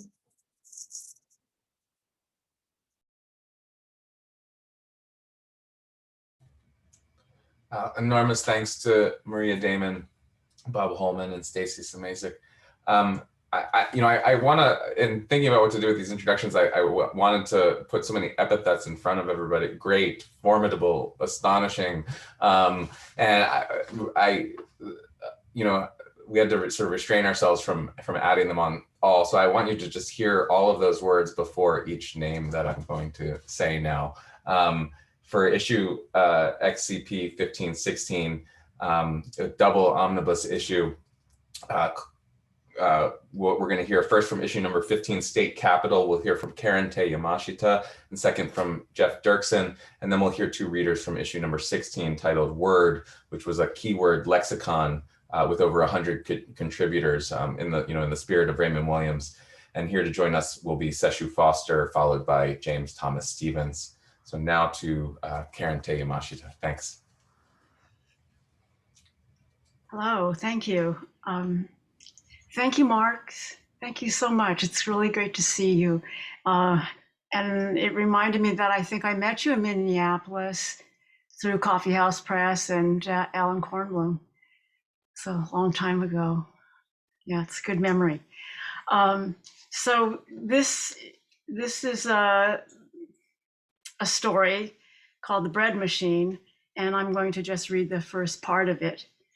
It was written to and for my partner and hubby, Ronaldo Lopes de Oliveira, and he's a Brazilian artist and architect who, when traveling, was often caught, stopped, and detained in international transit centers. So here's the first stop, but it has to do with his cousin. Airport, LAX, Los Angeles Bradley International. Destination, São Paulo, Brazil. Item, 1 deluxe bread maker. You don't fault the inventor of the automatic bread making machine. It's after all a pretty nifty machine with its timer, detachable whip, handy baking bucket, not to mention the sleek design that sits like a miniature refrigerator or gigantic toaster on the kitchen counter. You like the way you get a whiff of the yeast sweating, see the blob of dough rising behind the clear plastic cover, hear the whip churning, smell the aroma, hear the dinging and buzzing that announces freshly baked bread, and all just as if you had done the work of kneading and punching and baking yourself. You imagine that for some, on a scale from punching a loaf of Wonder Bread, purchasing a loaf of Wonder Bread, or spending an afternoon messing around in your kitchen near a hot oven, it's a pleasure somewhere in between. Still, when this is one of 35 other items that your Brazilian cousin has been commissioned to buy for her extended family on her first and probably for a long time only visit to the US, you wish that wheat had never been imported to the Americas. Of course, why single out the bread machine? What about the Nike tennis shoes, the camcorder, Palm Pilot, perfume, Lakers t-shirt, Guess watch, cordless telephone, Legos, Jack Daniels, or Victoria's Secret panties and brassieres? The list seems endless. You cart your cousin from Circuit City to SportsMart to Toys R Us to Fry's. You spent hours in the shopping mall comparing sizes and colors and prices. Everyone back home wants something. Even those who haven't expressed a need or send money along have to be rewarded for her brief brush with the USA. Your cousin has 1 week in the estates, as they say, and 3 of those days are spent shopping and 1 packing. Even if you are able to get to Disneyland, Universal Studios, Venice Beach, or Beverly Hills, you are constantly on the lookout for shopping opportunities. On the day of packing, you rush out and buy a large duffel bag to accommodate her extra loot. The problem, however, is the bread machine. It doesn't fit in the suitcase or the duffel bag. No problem, box it up, and it's a carry-on. So she has 3 carry-ons, a bit oversized, but who's going to notice? The backpack could be her purse. At Bradley International, your cousin lines up with the other Brazilians who spent some similar vacations in consumer hell. And you both look relieved because every other Brazilian has twice as much stuff. Not to mention the Carioca, who's made a deal with a sweet grandmother to check his surfboard with her luggage. If the surfboard flies, it should be a shoo-in for your cousin. You see her struggle off valiantly under her backpack, her small duffel, and the big box with the bread machine. You're just about to turn and leave when you hear her cries of panic and dismay. The box with the bread machine is too large to pass through the scanner. It's just a bread machine, you plead with security. They roll their eyes, they've seen everything. Your cousin is almost in tears. It's the only thing she's bought for her mother. It's only been a week, and she's homesick for her mother. You want to tell her that her mother has been buying fresh bread daily from the Portuguese who've owned the corner bakery for the last 50 years. But it doesn't seem appropriate at the time. The plane will be boarding soon and you have to think fast. You tear open the box, pull out your Swiss Army knife, and unscrew the bread machine, dividing all the pieces between the backpack and the carry-on duffel. For this purpose, your cousin sacrifices Minnie Mouse, 2 bottles of American shampoo, waffle mix, and a pair of Tweety Bird slippers. You drop her a handful of screws, which she deposits into the zippered pocket of her backpack.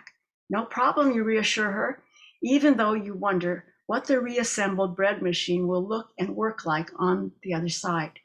Ciao, buon viaggio, buon provecho.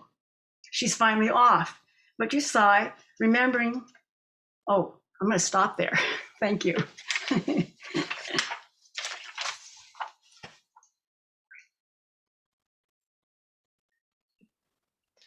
Hi, everyone. I'm Jeff Derksen. What a beautiful evening, and what a nice way for me to slide from my working day into the freedom of a Friday night. I also want to say what an urgent map of solidarity cross-cultural poetics makes today, particularly when empathy is a horizon rather than a given.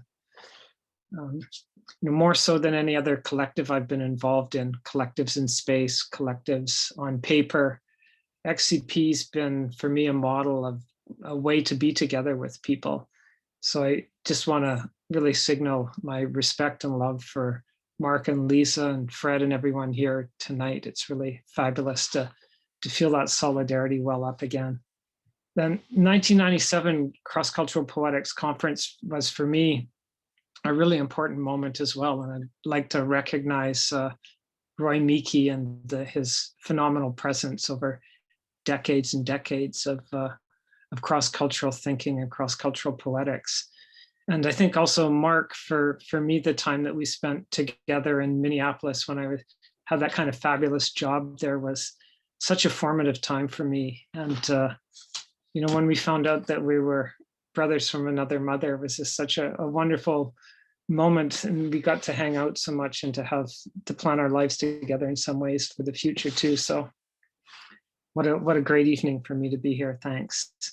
I'm going to read 2 short poems from XCP 15 that I think I ended up chopping them up into bits and moving them into other poems in my book, Transnational Muscle Cars. So I'll start with a poem called Sometimes I Feel Like I'm Tied to the Local Post. Cities compete against cities in a state-eat-state world. Somewhere underneath that, people plant corn in Chilliwack or bolt together the robots that will weld together Volkswagens in Slovakia. How big is the human scale, and how can we expand on it more to include ideas about living and not neighborhood associations poking surplus beanbag shotguns out of picket fences surrounding upgraded working class bungalows close to the city center, armed and defending soaring property rights. I'm filled with a searing and soaring anger that shopping won't help, and the extended forks of my hairline wane on the horizon of possibility. A utopia jerry-rigged from the discursive discards of new social movements and old-timey internationalism, plunked down where harm is far from home and ham is close at hand. The not in my backyard people are at the door again. The concern is that needle exchanges lower the urban experience of consumption of failed neoliberal monetary policies. I would weep for other possibilities. Those are tears of joy, Jefe. I have nothing against Volkswagens. nor Volkswagen drivers. It's Saab people I can't stand. Ironically, we now are nursing a secondhand Saab into a second life. So I'm not sure if that's a brief moment of future self-loathing that I was channeling there. I'll just end on a poem called Searching Out Locations, which I think is a line from an early Talking Heads song that's dedicated in this version to my friend Kevin Davies, who just has a new book out. People are humans with particulars. Humans are people with portfolios. We are just nation states, the plastic storage tubs of globality, trying to live our imagined lives with a little extra, a pinch of pepper in our point of production morning whistle. Others, on the other hand, have their own problems, particular problems that we are not at liberty to comment on in this century, end of history, etc. We'd like to help, but we're here for a surplus time, not a short time. So take the iris screening device from my hand, comrade, and bury me where the suburbs slip to the ocean's edge. That granddad aimed at from the old country, fleeing the rise of fascism only to land in someone else's swamp. Jokes not on you, but on the century. Ditto for your continent. We recommend working for the weekend that comes once a year, expansive leather-clad lover boys of the 70s. It's called urban regeneration, and it comes after coffee and oil. Have a heart, not a Harley, pumping pistons, dear Lord dwelling in the hot air balloon of media and travel tycoons after Machu Picchu. The bright 24/7 humming of the drills, boring bunkers into the verdant hills. Thanks.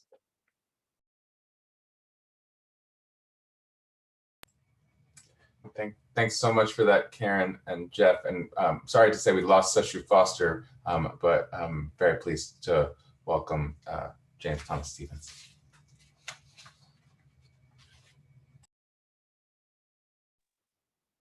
Okay, thank you.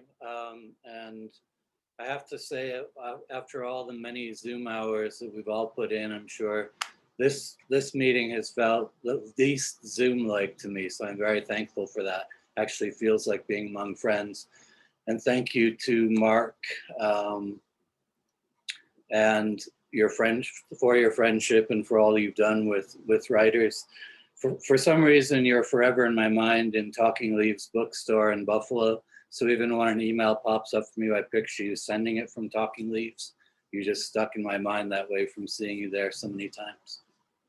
So I'm just going to read my entry for that lexicon edition, and the word that I had entered was historiscape, and it came from, I was working on a project. I just come back from China and was thinking about the treatment of the Jesuits in China compared to the treatment, I should say, of the, how do I put this?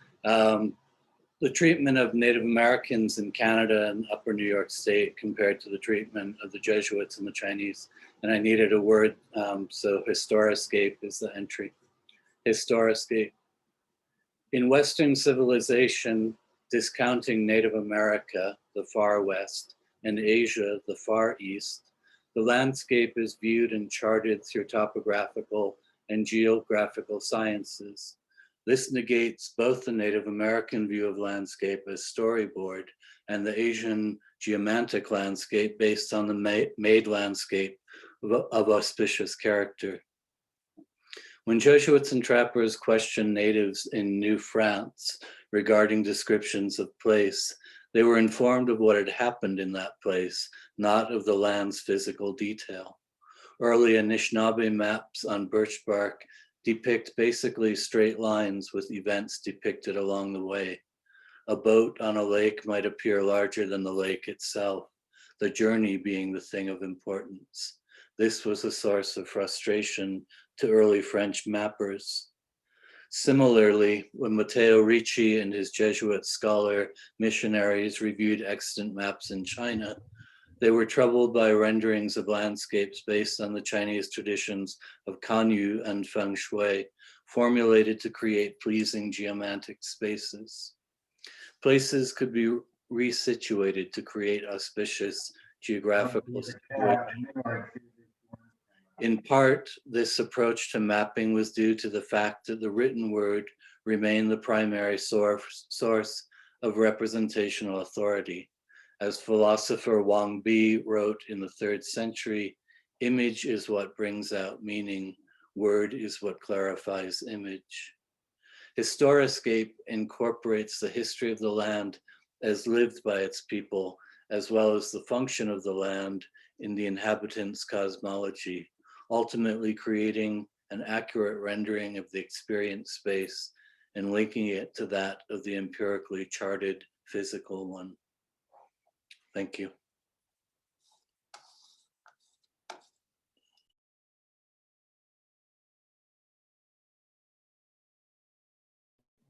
Here I am trying to applaud.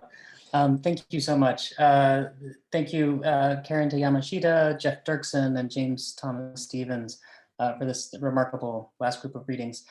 Those of you who are able to pry your eyes away from these readers, which I don't know if you do that, may notice that it is 7:02 here in Pacific time at least. We will be going a bit over, but we're not going to be in any hurry.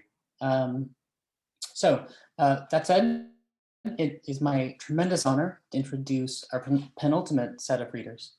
First up, NourbeSe Philip, who will be reading from XCP 17 on public language and dream stories. She'll be followed by Kao Kalia Yang reading for XCP 18, News That Stays.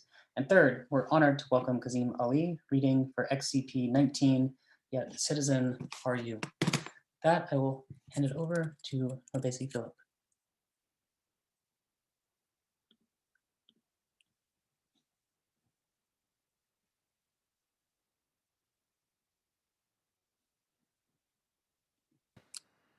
Hello, can you hear me? Yeah. It's really great to be here and to have heard all these wonderful poets. I just want to say thank you to Mark and to all the organizers of this, and shout outs to all the poets who've read, and in particular Nate, Cecilia, and fellow Canadian Fred Waugh. I'm very honored to be asked to be a part of this. I remember when Mark asked me years ago to submit from Zong, you know, it was, I think Edwin mentioned earlier on about feeling like a family. That was really important. I felt like, you know, being somewhat isolated up here from a poetic point of view. It felt like I was a part of a community. So, thank you again, Mark, for that, and thank you for inviting me, and to all of you listening and here today. What I particularly liked about XCP was the combination of the cross-cultural poetics along with politics, both of which are really important to me and to my life as a poet. So what I'm going to do today, Mark asked me to read Zong 9, number 9, 10, and 11. I'll read Zong number 10. No, I'm sorry, what am I saying? Zong number 9 and Zong number 11, because I want to cheat a little bit and read two short, very short poems, because I think they're linked to what XCP has, and other publications like that, has allowed me to explore as a poet. Some of you who've written me will have got an email saying that I was, to use a quote of Gwendolyn Brooks, exploring black time, and something called a chimeful poemhood, which I'm trying to understand what that means in this jagged chiming. And so recently I've come across a number of little notebooks that I'm sure all of you carry around, and I've found all these little notes in it. And this first poem, Undug, just a collation of those phrases that seem to work for me. There's no title, but the first line is écrasé, bruised, crushed. Ecrase bruised, crushed, Microsoft 2719682. Patsy's house. Perez Museum. One per night for 2 weeks, once or twice a week. Every white racist's wet dream, wanking off to images of Trump every night. Thinking outside of time, the opacity of glissant. Rug, soap, TV, tea paper, therapist. Difference. Patsy. When we see our uniqueness as a virtue, then do we find peace? Where do tears go that are not shed? What does a tear that is not shed look like? Pay bills, phone, settings, mobile network, settings, mobile operators. He tells me. And a very short one called Compassion Soap. I don't know if any of the audience has ever consulted babalaos or healers from traditional professions, and sometimes they'll give you herbs and they'll have little instructions on them. And this is a poem taking that instruction and working with it. Compassion Soap. Who would have thought that soap used with a new sponge, no less, would call others to come have suffer with me? Used only once a month, it will anticipate against, come before, oppose, offer, fall water. And to what Mark requested,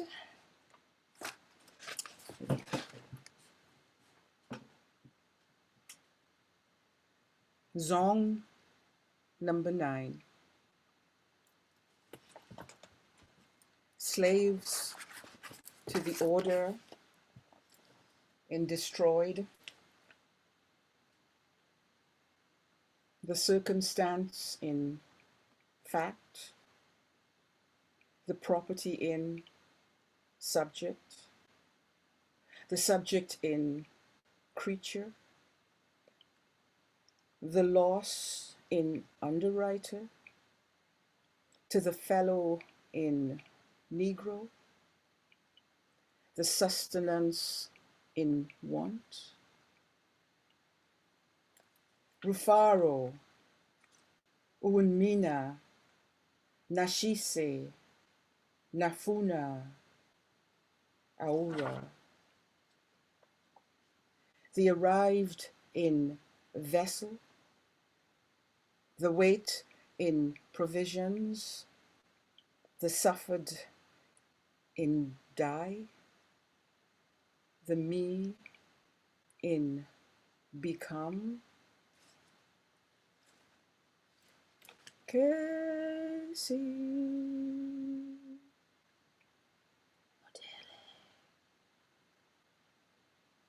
Mutundu Ibn Kunle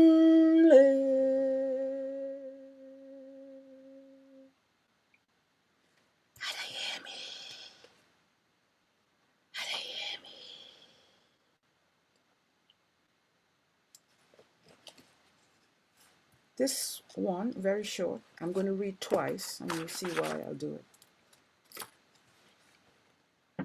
Zong number 11.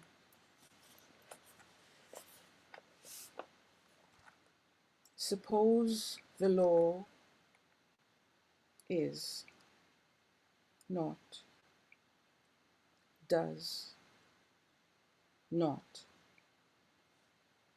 would not, be not.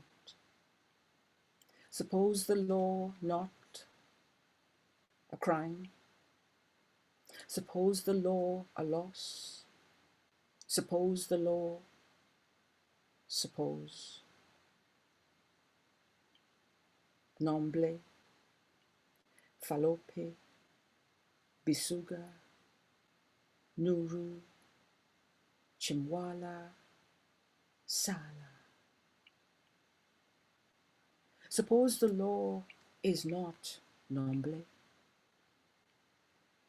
does not Falope, would not Bisuga, be not Nuru.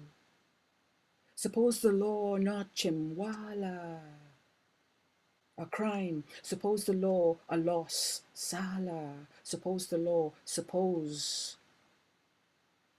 Nomble,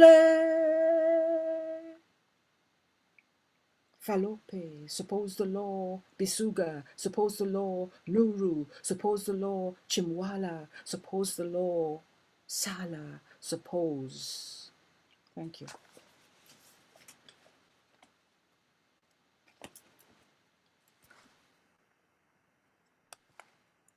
Hello, everyone. I'm Kalia, and I come to you from St. Paul, Minnesota today. What an honor it is to raise my voice in celebrating the work of XCP and the vision of Mark Nowak and his friends. Tonight, I will read to you from my very first book, The Late Homecomer Among Family Memoir, written 12 years ago. And the excerpt that I will read from comes from chapter 6, published in XCP 18. So we're in a refugee camp, a transition camp to America. My family is Hmong, and we are the remnants of America's secret war in Laos. Moonlight mingled with electric light and entered our sleeping room with a pale kind of watery glow that left shadows along the cold exterior walls. The lights combined, and I could not tell which came from the moon and which came from the wooden poles standing tall over us. There were noises. A baby cried, a sound like cars speeding by, the buzz of lonely night creatures. I tried to guess where the things that reached us came from, but it was no good because it was difficult to tell exactly how far the things that reached us had traveled. The cotton walls that hung between the families billowed in the night, the sound of wind colliding with cloth. I tried to match my breathing to the sound so that I could breathe like the wind. I tried and tried, but could not hold my breath for long enough. The hard cement floor was cold, and although my mother had spread plastic mats and covered it with a thin blanket, I turned from one side to the other, looking for sleep. I woke up in a gray dawn, my body calling me to consciousness before I was ready, before the sun's full ascent into the morning sky, because I was in a new place. I had never slept in a new place. Every day before, I had awakened next to my mother and father, or if they were awake already, dug in our bamboo platform bed in our sleeping room in Ban Binai refugee camp. I opened my eyes to find my father was already up. I went to the empty doorway and looked for him. The night before, I had not noticed the doorway directly opposite ours. I had not realized how close all the buildings were to each other. I could see another family still sleeping. Our area, I could not call it a house, was on the outskirts of the camp, only a little walk away from the barbed wire fence and the guard tower. The rocks and the cold morning earth chilled my feet. I looked down to see my curled toes, pink against the debris of torn dirt and cement. I looked up and I saw my father. He was standing with his back to me next to the fence, facing the mountains in the distance. I called to him, "Father." He turned at my voice and motioned for me with his hand. I ran back inside. I slipped my feet into a pair of white tennis shoes that I did not like. The Thai government had handed out one pair to each girl or boy who was leaving. It was their gift to us for leaving their country. I was out of breath from skipping when I reached my father's side. In those days, I only knew how to skip from one place to the other, from one person to another, one knee in the air and then the other. I did not walk unless my hands were held securely by a walking adult. The guard was in his tower, his gun strapped to his back, looking down at us. Were they afraid we would run away? Where would we go? Ban Binai refugee camp was so far away, and Laos was not a happy place, and no one knew the road to America. I stared back at the guard. Would he wave back if I waved? I wanted to wave, but I was too shy, so I focused on skipping my way to my father as fast as I could. He stood silent and still. I inserted my left hand into the warmth of his right. With his left hand, he tested the sharpness of the metal on the fence. I kicked it lightly with the white tennis shoes. I watched as the sole of the shoes tangled with the barbs, the rough gray of the fence that separated us from the tall mountains in the far distance, mountains that loomed taller than all the hills I had ever seen in Ban Binai refugee camp, mountains that brought to my imagination the country across the raging Mekong that the adults talk so much about returning to, a place full of morning dew and low-lying clouds, of fresh air and the call of birds and bees and insects, and that lonely whistle of high wind through tall trees. My father said, "Your grandfather was buried in mountains that looked like those." There was no need for an answer. I had never been on a real mountain. I had only ever heard of it all my life. And I knew that my grandfather had died a long time ago, when my father was just a baby. I thought it was a good thing that even if we are only babies when our fathers die, we always remember the places where they're buried. Someday, we could find our way back if we wanted to say thank you and hello, and maybe to tell them, "This is my daughter, and she has never met you, and she did not know where you were buried, but I'm showing her now, so she will help me remember." Thank you so much.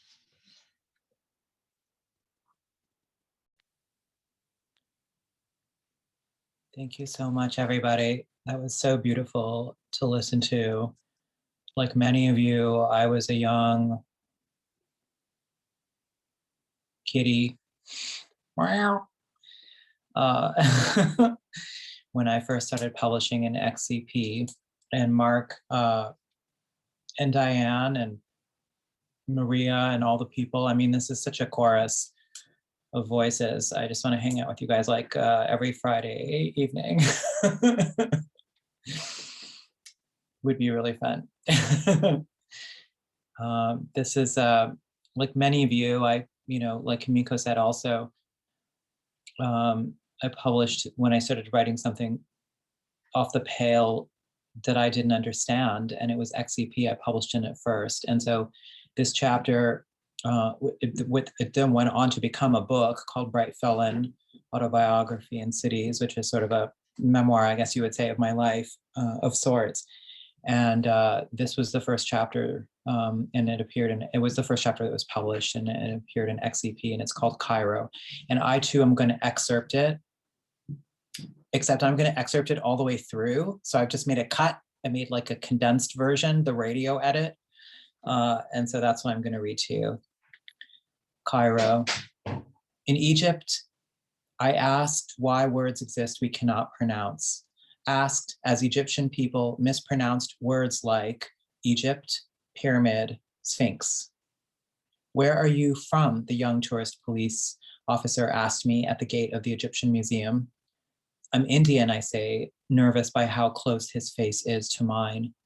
If you're Indian, he says, slowly leaning closer, putting his hand on my bare upper arm, where is your elephant? I don't know any of the rules of communication here. Is he flirting with me? Am I in danger? Is he trying to be funny or friendly? In the one place everyone looks like me and has my name, I feel the most foreign, and also an eternal sense. Ever since there's been history, a telling of what happened, there have been people who have lived at this river, at this place. The cities of the past, all built geographically on top of each other, but also historically, culturally, linguistically. This book is sewn together. I am without language. The streets are so busy, how will I get across the river? There is a consonant in the middle of my first name that I cannot pronounce, and a vowel at the beginning of my last name that Western throats cannot manage. Wrote Nicolas de Stael, one simply cannot think of any object whatsoever because there are simultaneously so many objects that the ability to take them in falters and fades. Egypt, was a concept or a country. I never saw it, never took the bus down the river to Alexandria, never wandered in the ether time of my childhood. When I learned to speak, I learned to recite syllables whose meaning I did not know. Any teacher of a sacred text will tell you when he's teaching you that pronunciation is of utmost importance and that the power of the word is inherent in the unknown language itself. Why, for example, namaz must be recited in Arabic, or the Vedantic chants spoken in Sanskrit, or the Talmud remain in Hebrew. It is not a mere theoretical distrust of translation, but another form of distance from God, who, if truly omnipotent or omnipresent, must exist without language, which even in its mortal form functions as a form of distance, necessary perhaps for meaning. My father and I went into the Coptic quarter of Cairo. Down the narrow stone streets, we make our way into a churchyard with no church. And down a staircase into the subterranean church, I fumbled for my father's hand. If you misread the characters of my name for patience, it might become generous or divided. Imagining the previous life in this city behind the pyramids, not a necropolis, but the ruined walls and foundations of an ancient city. The city before this place was a desert. In June of 2001, I went to Cairo. All this was written during a decade of nearly continuous air raids and bombings of Iraq, the birthplace of civilization and of written language. Osiris was torn into pieces by his brother. Isis traveled the world in search of the fragments to reassemble him. From the Quran, and they said, "O Lord, make spaces to be longer between our journeys." So we made them stories and scattered them with a terrible scattering. Most surely there are signs in this for every patient, grateful one. Layla al-Attar, the Iraqi painter, was killed when her house was struck by one of 23 Tomahawk missiles President Bill Clinton launched at Baghdad in the June of 1993 in retaliation for an alleged previously planned attempt on President George Bush's life. Details of that plot have never been uncovered or proven. Al-Attar's home was reduced to rubble, her husband killed, her daughter blinded, and much of her work destroyed. During the Second Gulf War, the libraries of Baghdad disappeared into flame and smoke. The clay tablets smashed, Qurans burning. I am writing you this from the past.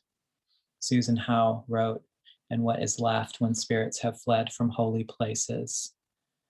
Cairo, an ancient statue of the pharaoh next to statues of revolutionary heroes of the 20th century, an old Coptic church near an Arab mosque built over Greek ruins.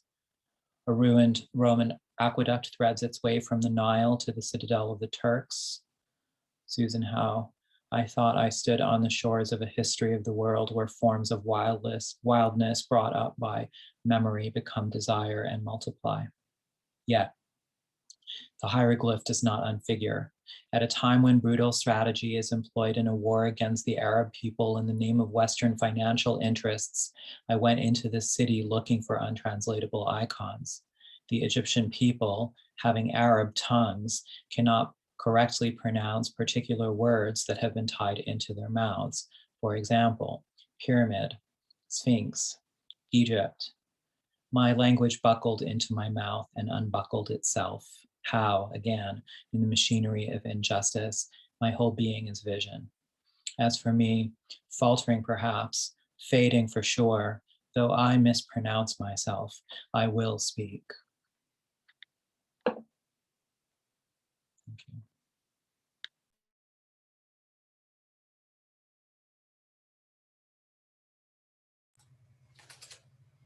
Thank you so much, NourbeSe, Kalia, Kazim, for the words and stories that you, ISIS-like, have shored against the scatterings. And this has been such an incredible evening. I suppose that goes without saying at this point. Maria Damon said it had the energy of the sublime a little while ago. I think I like that. We have one last set to bring it to a conclusion. For issue number 20, which was an issue devoted to the topic of cross-cultural poetics. we'll hear tonight from Juliana Spahr. And we are going to put a link into the chat for a double issue 21-22, which was devoted to new writing from South Africa, where it is right now 5 a.m. I believe, and we'll mark with a very with that link. And finally, bringing us home tonight with her reading from XCP number 23 it's a just truly great honor to welcome Patricia Smith. So thank you, Juliana Spahr and Patricia Smith, for bringing us home. Thanks, Mark. Thanks, Harris and Danny. I've been thinking how much I miss seeing everybody. So many of you I haven't seen in so many years. It's been really lovely to hear people read, and especially lovely because I have such a memory of many of the pieces that have been read, and that feels really great to hear them again. So I'm going to read just a couple of paragraphs off my piece that was for this issue, and at the end. So it's on the last page, if that matters. And it was actually interesting to go back to it when I realized I had to read from this issue, because I was just home, and this is about where I grew up, and I just got back like 24 hours ago. So while thinking about my mother's assertion that we were middle class, while thinking about Hannah Wiener's Radcliffe and Guatemalan women, while thinking about women's employment in the countries with the highest percentage of women in poverty, while thinking about how the manipulation of trade barriers by the US government has adversely impacted women across many different nations, while thinking about how at the same time the global economy empowers some women and disempowers others, I was trying to think about what sort of vision one needed to have in order to keep one eye on the neighborhood, and then one eye on the nation, and then yet one more eye on the world. I was trying to think, in other words. I wanted to write something about Chillicothe. I'm from Chillicothe. In my family, I was a Chillicothian. My parents were from somewhere else, and yet I'm not really a Chillicothian anymore. And that feels obvious when I go back there. So my next thought was then, oh, maybe it is that I am a child of Chillicothe. And I sat down to figure out what that might mean. I was trying to write something about being a child of a certain moment, of a certain class, working class, and then an adult of a different moment, of a different class, middle class. I was attempting to grow some other eyes. I wanted to write something about Chillicothe, even as my story is not the story of Chillicothe.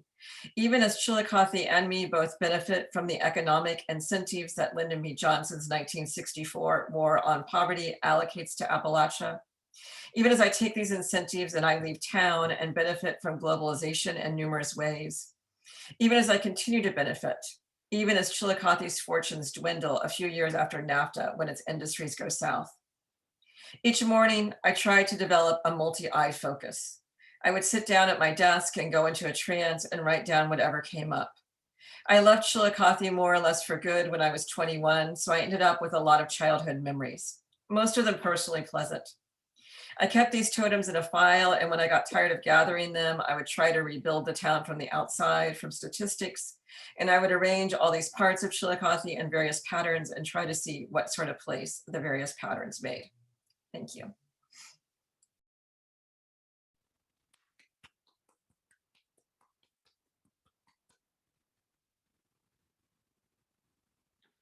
Oh, hi. You know what? I never knew how to pronounce Chillicothe. I'm so glad to hear that. That was just amazing. You've made it, everybody. It's kind of almost the end. Whee! Yay, yay. It was great, huh? It's good. No better place to be on a Friday night. Mark, I love you. I fell in love with you, and I fell with Lisa. Lisa, wherever you are, I love you. Thank you very much for being part of my introduction to Minneapolis and welcoming me into your home, where I got to see what it's like to commit to a life of commitment, you know, and that you so wholeheartedly love what you do because of what others do. And I hold you up as an example a lot for caring not only for people who are in the circle that you're in, but for those voices that we should be hearing all the time and should be guided by, and that we so seldom hear. I really appreciate the work that you do. I'm really glad to be here. I looked at my poems, and you know, one of them, okay, 2 short poems. One of them is actually for my mother. It was at the very beginning of her starting to lose cognitive ability, and me wondering what that was going to mean. My mother has never been hyped on the idea of creative writing for a life choice. She would always tell me, you know, they're hiring at the post office. So this never clicked with her, never ever. So I never got a chance to show her how much writing means to me. And now we're not connecting much at all. I can't see what you say inside your head. Behind your eyes, I can't hear what you mean. And through your throat, I can't touch threads of me. I can't begin to fathom who you are now that you're not the you I thought you were. You speak in single words that struggle from a voice that isn't yours, and you describe a past that clearly harbors none of you and none of me. I can't reach what you've lost, and all of what you've lost is what I need to hold, to say and say and say again until that match head glitters just behind the two of us, just long enough for us to see a touch, and we won't need our names or yesterdays, just that, a chance to say goodbye, goodbye, in words from throats we know.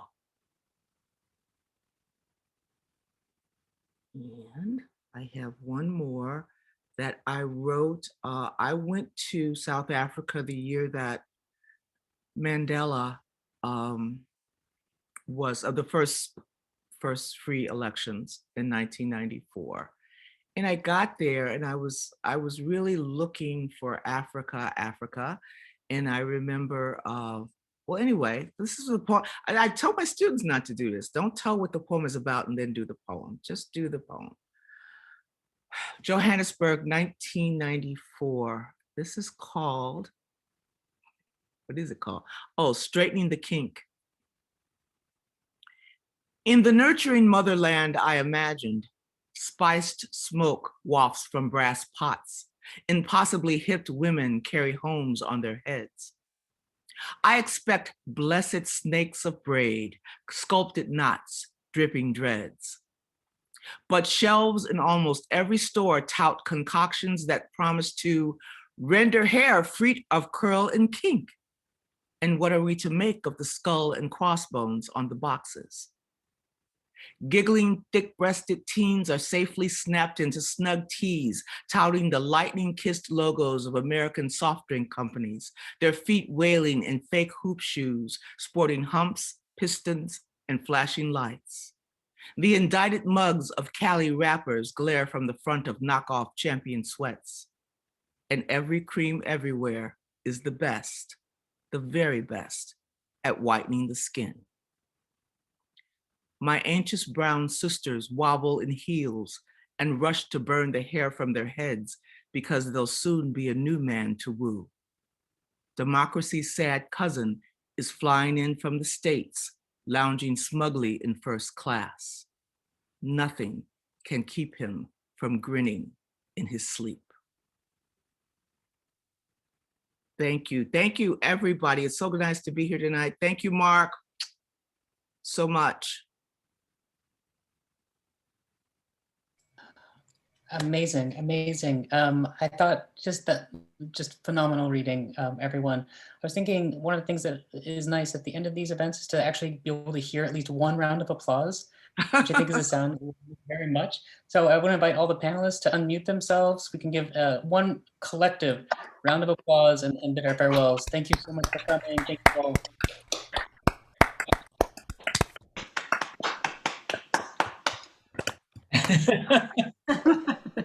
Good night, everyone. Thank you, everybody.